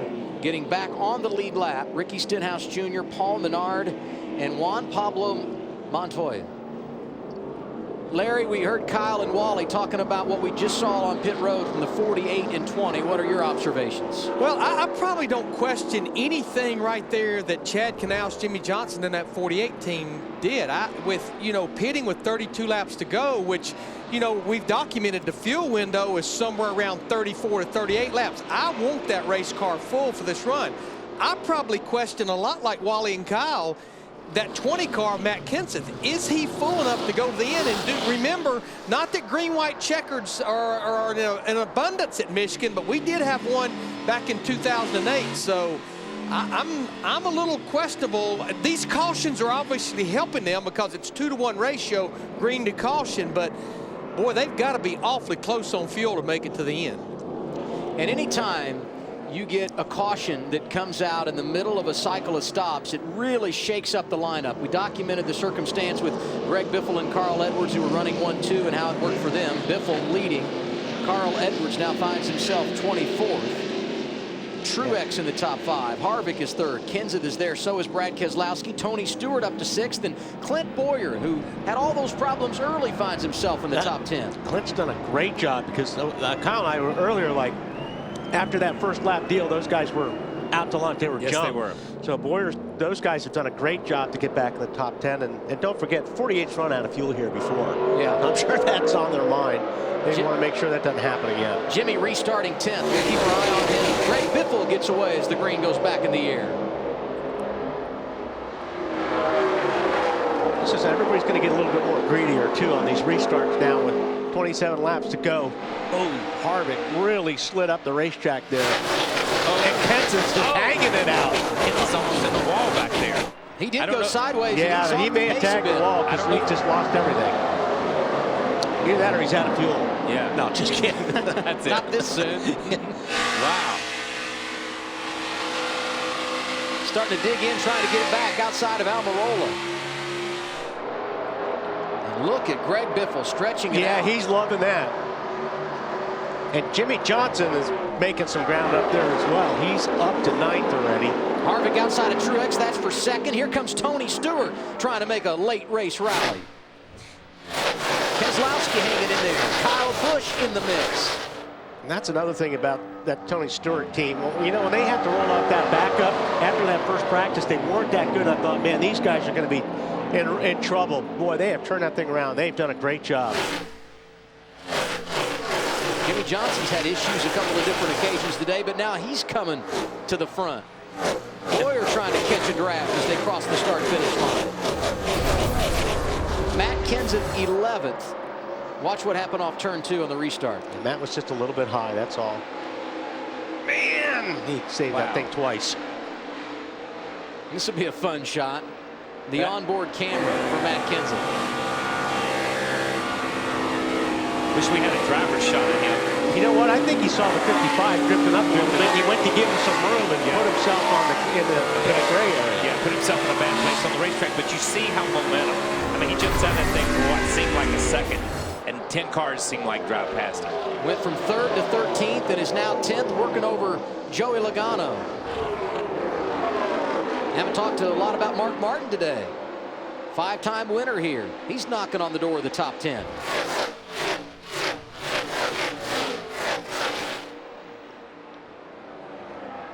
Greg Biffle's lead is 2nd over Kevin Harvick. And we talk about track position. We talked about it last week with the 2 of Brad Kay and the 14 of Tony Stewart when they almost spun over the tunnel or got really sideways over the tunnel, lost all that. When you lose that track position in the last segment of the race, in the last pit stop sequence of the race, you just can't make it up hardly. Right. You can make part of it up, and we saw last week, we saw Tony make some of it up. Brad really made up a few positions, not as much. He pitted and went back farther in line, and he did make up some. But it's just to lose that many positions on a restart when we talk about how critical the restarts are, and you need to be gaining positions. What a day for Clint Boyer, Chris.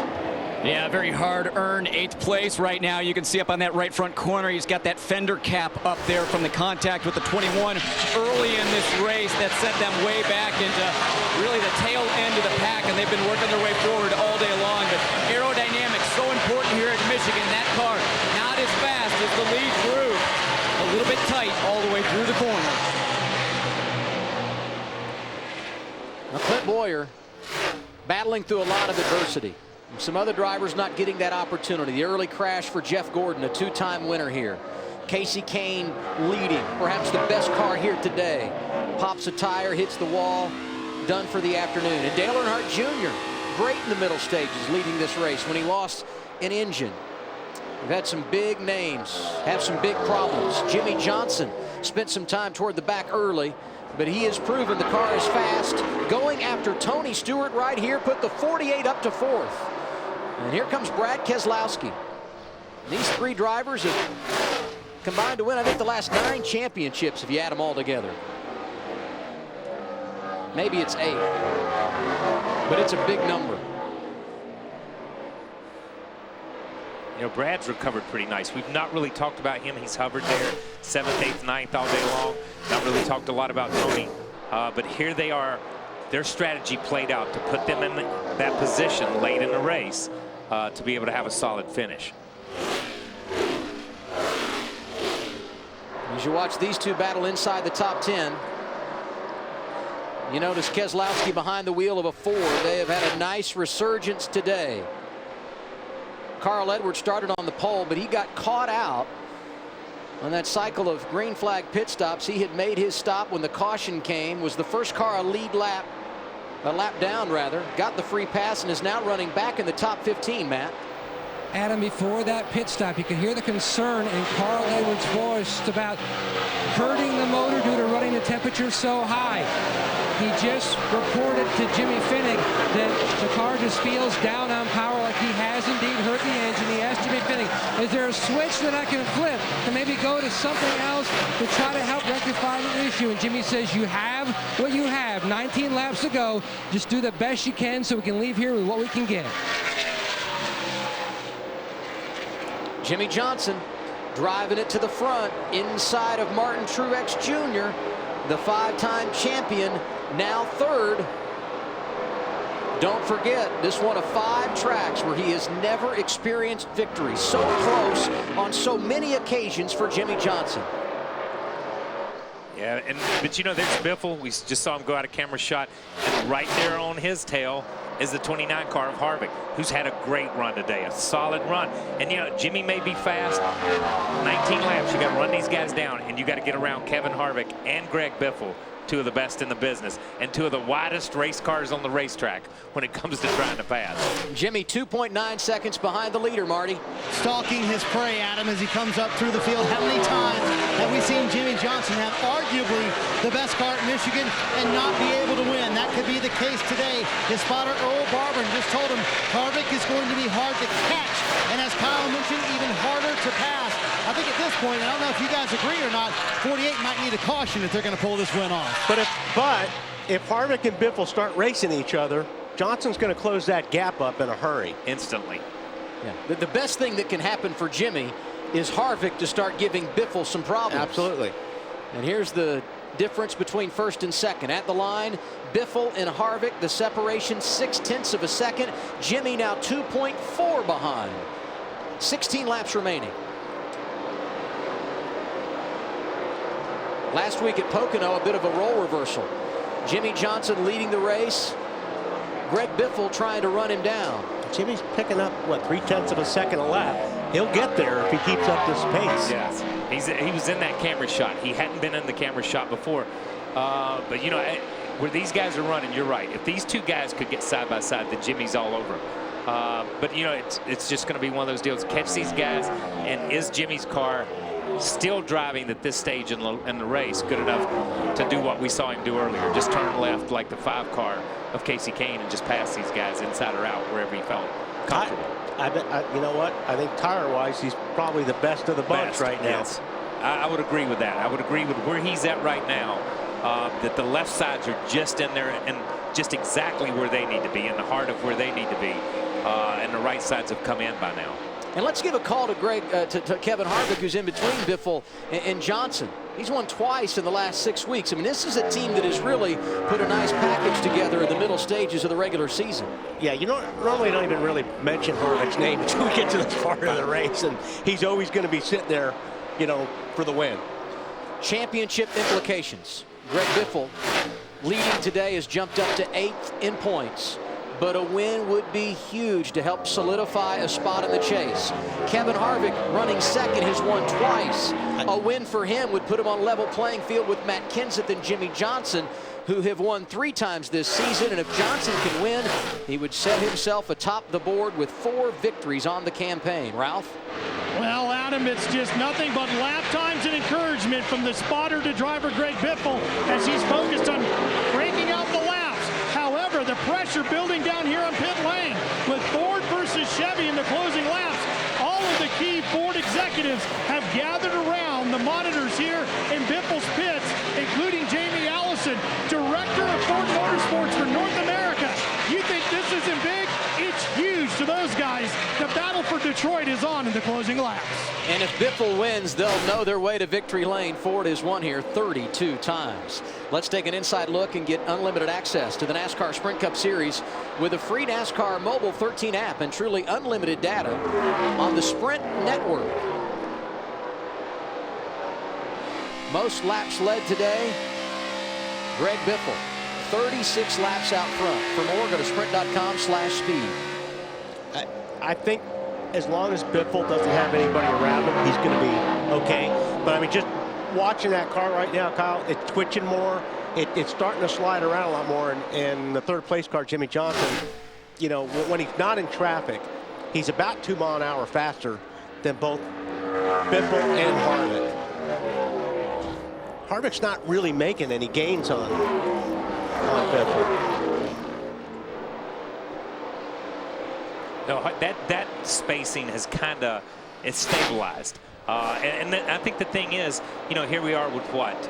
11 laps to go, 10 or 11 laps to go. I think it's going to be how long does it take Jimmy to get around that 29 car? Because he's picking up maybe a 10th a lap, maybe a little bit more than that. And it's going to be so close to getting there, even if he didn't have the Harvick in between him. But how much will Harvick hold him up? But see, I think that the 48 gets to him, he can drive underneath him. I don't think Harvick can run low, where we've seen the Hendrick cars be able to run low today more than anybody else. 10 laps to go. And Danica Patrick enjoying a great afternoon as she makes her Cup debut here in the Irish Hills of Michigan, Chris. Yeah, Danica Patrick running 13th right now. Last week was the first time she finished on the lead lap since she ran so well at Martinsville. So that was 8 races. She's having a good afternoon today. She said the car was loose early on, but she and her crew chief, Tony Gibbs, have been working on that car. She's pretty happy with that balance right now. And like you guys said earlier, for a rookie, it's all about running laps.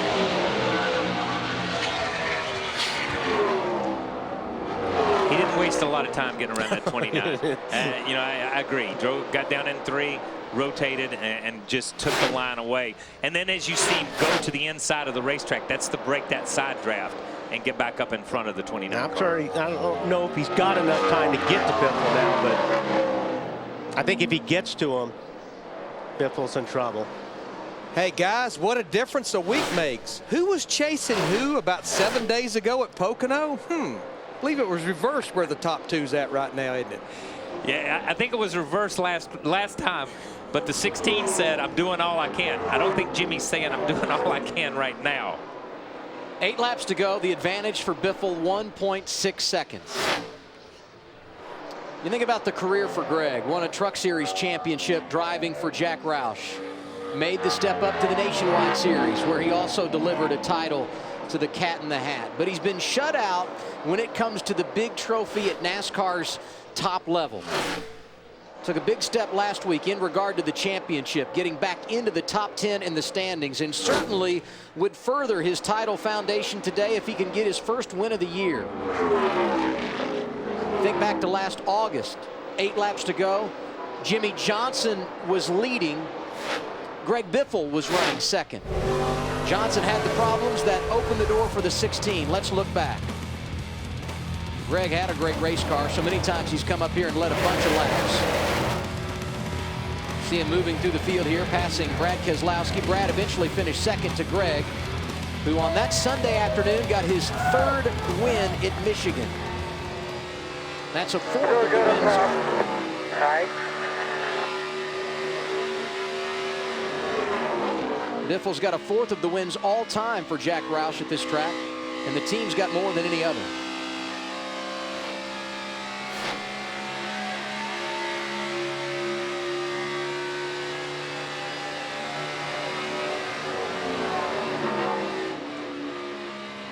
Looks awfully smooth. Picking the throttle up, you know, pretty early. Yeah, really early. Really early. Pretty steady in it. You don't hear him feathering it. You don't hear him coming out of it. And where earlier the 48 was gaining on him a lot, not so much right now. Yes. It's kind of stabilized. 1.3 seconds with 5 laps to go.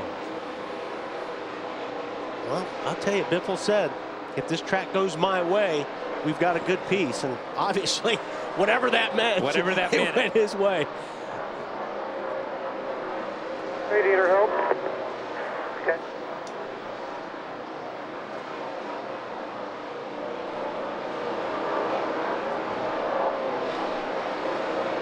Jimmy's pressing hard now. You see him right up next to the gray coming out of turn 4. Yeah, here with 4 or 5 laps to go. Biffle, if he just gets hung up just a little bit by some of this traffic, and he's got a lot of it ahead of him, that's what could be his downfall. He's got to get through this traffic well. Yeah, and we've talked about it on some of these restarts, and it's a momentum racetrack.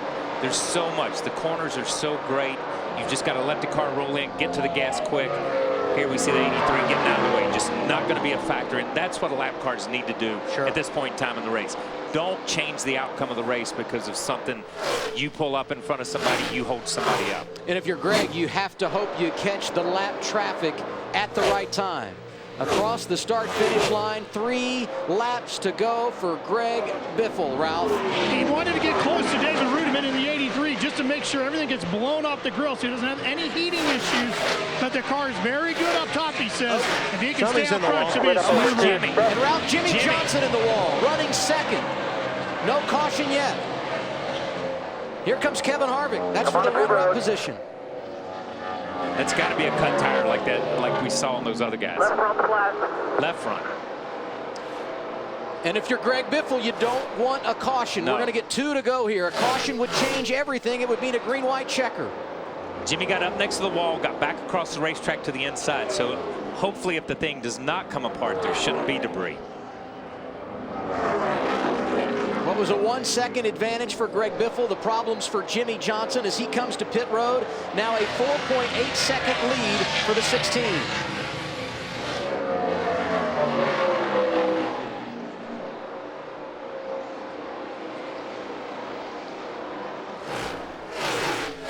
All 4 Hendrick cars having problems today. It's opened the door for a Ford. Greg Biffle gets the white flag. One more lap to his first win of the year.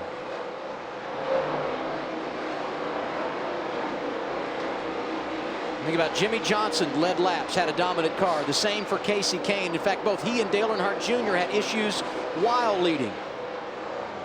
The cat in the hat feeling good. 12 times he has won here at Michigan. You know, that was a big relief when he heard Yeah. that over the radio. It's like, okay, I can breathe now. I got 3 laps, I could breathe. A runner-up last week at Pocono. No doubt. Greg Biffle's team going in the right direction. How about his 4th win at Michigan? It comes today. Congratulations to the 16. You're the man. That was awesome. That was awesome. Way to go, guys. Way to go. Way to stay with it. Runner with the 48 pass is trying to catch me. Love it. Keep digging. Oh, yeah. I love it.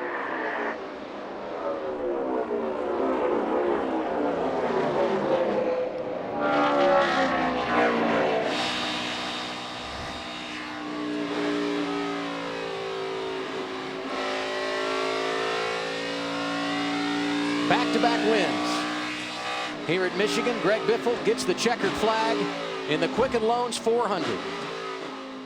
Kevin Harvick ends up 2nd. Truex, Kyle Busch, Tony Stewart, the top 5, and Brad Keselowski out of gas. Out of gas. Was running 5th, I think 4th or 5th there on the last lap, and ends up 12th. Runs out of gas at we talked about the gas issues with the 20. No issues with any of those guys, but guys we didn't see that obviously had an issue.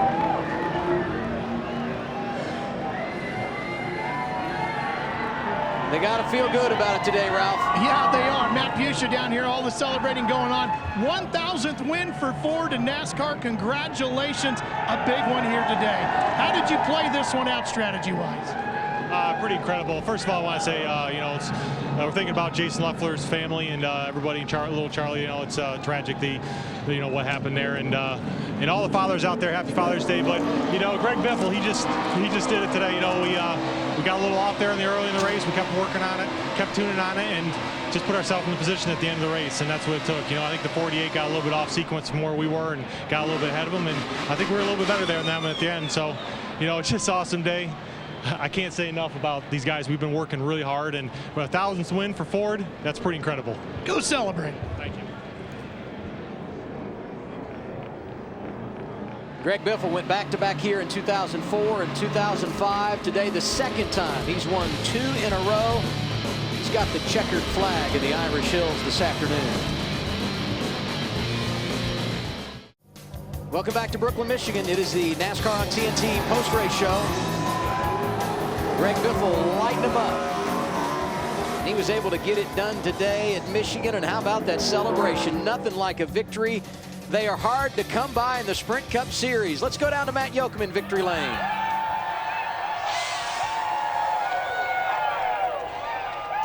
Seven-decade-plus battle, Ford versus Chevy. A huge one today, Greg Biffle, the 1,000th win for Ford, but what was a bigger concern? The temperatures, little Emma coming in, the temperatures or the 48 closing in? It was both, temperatures and the 48. We knew the 48 was really fast. And, I want to say happy Father's Day to my father's out there watching, hopefully, and mom and brother. More importantly, happy Father's Day to little Charlie. We're thinking about you. And Emma's first victory lane on Father's Day. I can't be more proud. And 1,000 wins for Ford. Pretty exciting in NASCAR. And to get the 3 at Ford Fusion, American Dental, give kids a smile. Hopefully we gave some kids a smile this weekend, but I was really worried about that 48. He'd been pretty fast, but when this thing got in clean air, it was all over. A lot of smiles by a lot of kids all over from your performance, not only this week, but last week. It seems like this team has really turned the corner. Yeah, it really has. It's all hard work from these guys, and everybody's working really hard. And, we still got a little bit to do on our cars when we're back in traffic, but once we get out front, like Pocono last week, we think we're pretty good. We just need to work on our cars a little bit. And, boy, it's not for a lack of effort. I'm sure excited. Valvoline and Sprint, thank the fans, Coke, everybody. This is really exciting for me. 2nd last week at Pocono, a win this week at Michigan. And Marty, he's got already an entry into the 2014 Sprint All-Star race. Happy Father's Day to Kevin Harvick, who comes home 2nd today. And you were telling me a vibration at the end, so you kind of had to back it down. Is that correct?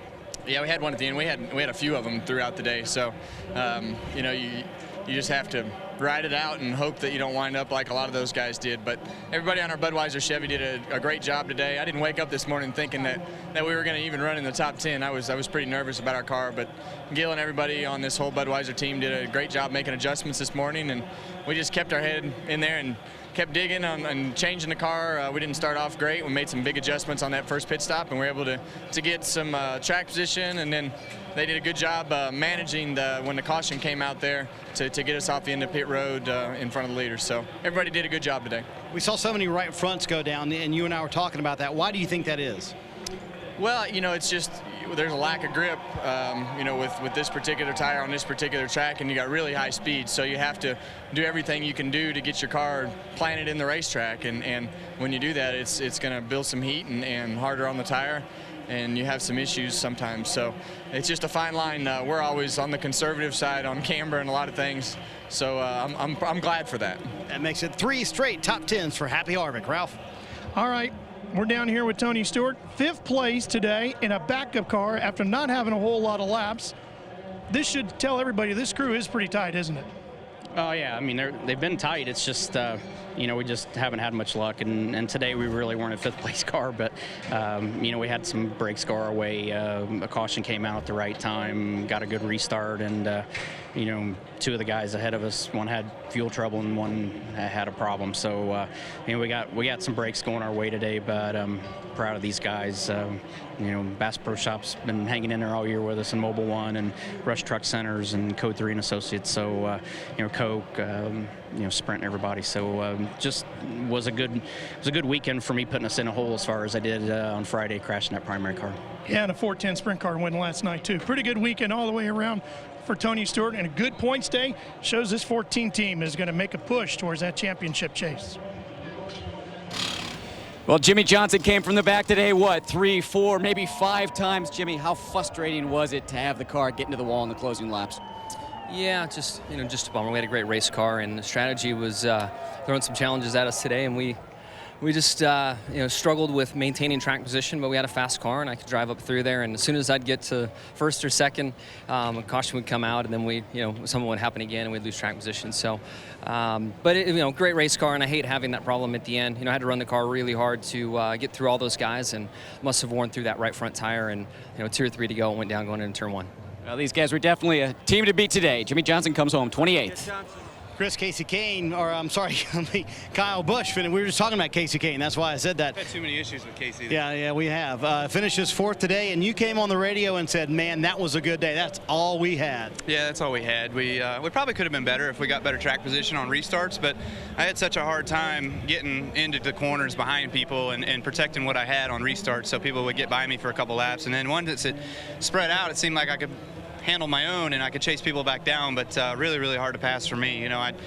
I feel a lot more aero effects probably than most people, but getting down in the corners here at 210 miles an hour or whatever, then getting in there behind the car, you lose your aero effects and you really don't have any mechanical grip in the tire because the tire is just so hard. But guys fought hard all day. They did a really good job with adjustments. Dave made some good calls, and the M&M's Camry was there for me, and they kept it up in front of the racetrack. We never really got behind there, so that was good. And we made a lot of big swings at it today, so there were a lot of adjustments there. But guys did good. Pit stops were good, so good solid 4th.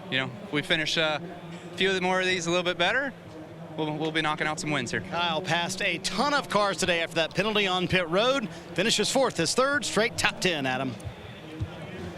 Team did a nice job today, battling through some tough times. There you see Kyle in the 4th position. Greg gets the win. Matt Kenseth ends up 6th. Weren't sure where he was in regard to fuel. And how about Clint Boyer and Carl Edwards both in the top 10 at the end of the day? Dylan.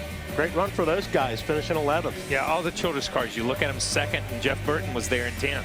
There's Paul Menard, 14th after starting inside the top 5. Eric Almirola ended up 17th today. A.J. Allmendinger driving the 47 car, 19th this afternoon. Marcus Ambrose, pole here a year ago, 23rd today. Mark Martin, a 5-time winner at the track, was 26th. Jimmy Johnson, 28th.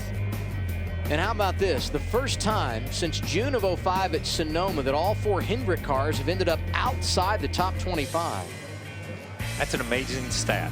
It really is. Yeah, it really is. Really is. There's Dale Jr., Casey Kane, and Jeff Gordon all together. Let's go back down to Ralph. Well, Martin Truex, you drove the car into a fine third-place effort here today.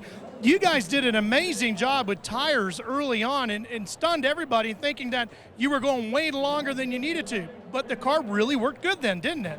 Yeah, you know, it was funny all day today. I'm like, Chad, I don't even want to change tires. You know, everywhere we go, it's like, give me four, you know. Today, honestly, I didn't even want to change them. I mean, the longer we ran, the better the car got. And, you know, really the only thing that got us today was the short run. We couldn't run with them on a short run, as you've seen on that last restart there. They get away from us, and it would take us 15 laps to get going. But the longer the runs went, the faster the Napa Toyota got. And at the end, we were running them back down again. I got to Harvick right at the end. Just, you know, once you get behind, it's hard to make passes. So we need to work on our short run a bit. But all in all, great day for us after the last 2 weeks we've had. Very solid points day. Well, Matt Kenseth comes home sixth today. Matt, you were running right up at the front most of the day, but on that restart there, it looked like the 56 pushed you up. Yeah, I mean, we just I thought I had a decent restart. I was trying to push Greg. That inside lane pushed a little harder and got rolling a little bit faster, but I was right on Greg. We had all the momentum coming off the corner, and I could see the 56 was going to come up to the top. And I was already out there almost to the gravel. He had me right out. So I finally got the gas. And he did at the same time to move down at the very last second because he knew I was out there or whatever. But it was too late. I was already too high. And just lucky to hang on to it and glad I was able to get back to where we did. So now we look at the championship standings. 15 races into the year. Jimmy Johnson still in front of Carl Edwards. Boyer stays third. Harvick jumps up to fourth. Junior drops to 7th. Greg Biffle with a win is now 8th. And Tony Stewart with a win in the top 10. That's big because that means bonus points if they can stay in the top 10. And it also shakes up the wild card. When you go outside the top 10, Casey Kane, who entered 8th today, had those problems while leading. He is now 12th. But with that victory at Bristol, number 1 in the wild card. And Paul Menard, based on points, would be number 2 in the wild card. He's only 2 points out of the top 10 and 11. Logano, some nice gains today. He and Truex both 12 points behind the top 10. I think the 11 pretty much did themselves in today. 85 points out. Yeah. You know, they have lost points. Even when they run in the top 10, they have lost points. And we never even talked about him today. Yeah. And only 11 races to go to the chase. Let's go down to Chris Neville. Well, the reigning champ Brad Keselowski and the Miller Lite team gave us great all access all week long, but Michigan didn't turn out the way you wanted it to. You're running right there in the top 10, but did you run out of fuel on that closing lap? Yeah, we just pushed it really hard, came up about a half lap short. That's just the way it goes sometimes. We're hoping to catch maybe one yellow, or thought I could save a little bit more than I did, and came up short. But either way, decent run today. Not quite as fast as we wanted to be, but you know, we were probably a 5th to 10th place car and ended up, I guess, somewhere around 11th or 12th. Which is a little bit frustrating, but that's part of racing. Either way, I want to say congrats to Greg. That was Ford's 1,000th win. I know how big of a deal that was for Ford, so really happy for all those guys. And we'll move on to Sonoma. And working with you guys and having all access this week was great. We really appreciate that. It had to be fun for you, too. Thanks. Yeah, it was. It was a blast. Thanks for following along, guys. Brad Keselowski talked about next week at Sonoma. Going to wine country. First road course race of the year. I think we learned today, Larry, how quickly things can change when you look at the championship, and that certainly holds true when we go to Sonoma next week. Well, no question. The one driver we just talked to him, Tony Stewart, ended up finishing 5th. Think about it. Before Charlotte, he was 21st in points, and now he's inside the top 10. The thing about Sonoma, our last 8 races there, 8 different winners. We used to go to road course, and you could count the drivers that could win that race on one hand and have a couple of fingers left over. I think anybody can win at a road course just like anywhere else we go. Yeah, I think also another guy we just talked to is Truex. Truex runs good at Sonoma. He jumped 4 spots today in the points. He could jump more if he has a good weekend next weekend. So next Sunday, NASCAR on TNT going to Sonoma. Coverage begins at 2 p.m. Eastern Time with Countdown to Green presented by Kelley Blue Book, followed by the Toyota Save Mart 350. Later tonight on TNT from executive producer Steven Spielberg, don't miss Falling Skies. New tonight at its regular time, 10/9 Central, only on TNT. Thanks for being with us on this Father's Day with Larry McReynolds, Kyle Petty, and Wally Dallenbach. I'm Adam Alexander. Congratulations to Greg Biffle, a winner today at Michigan.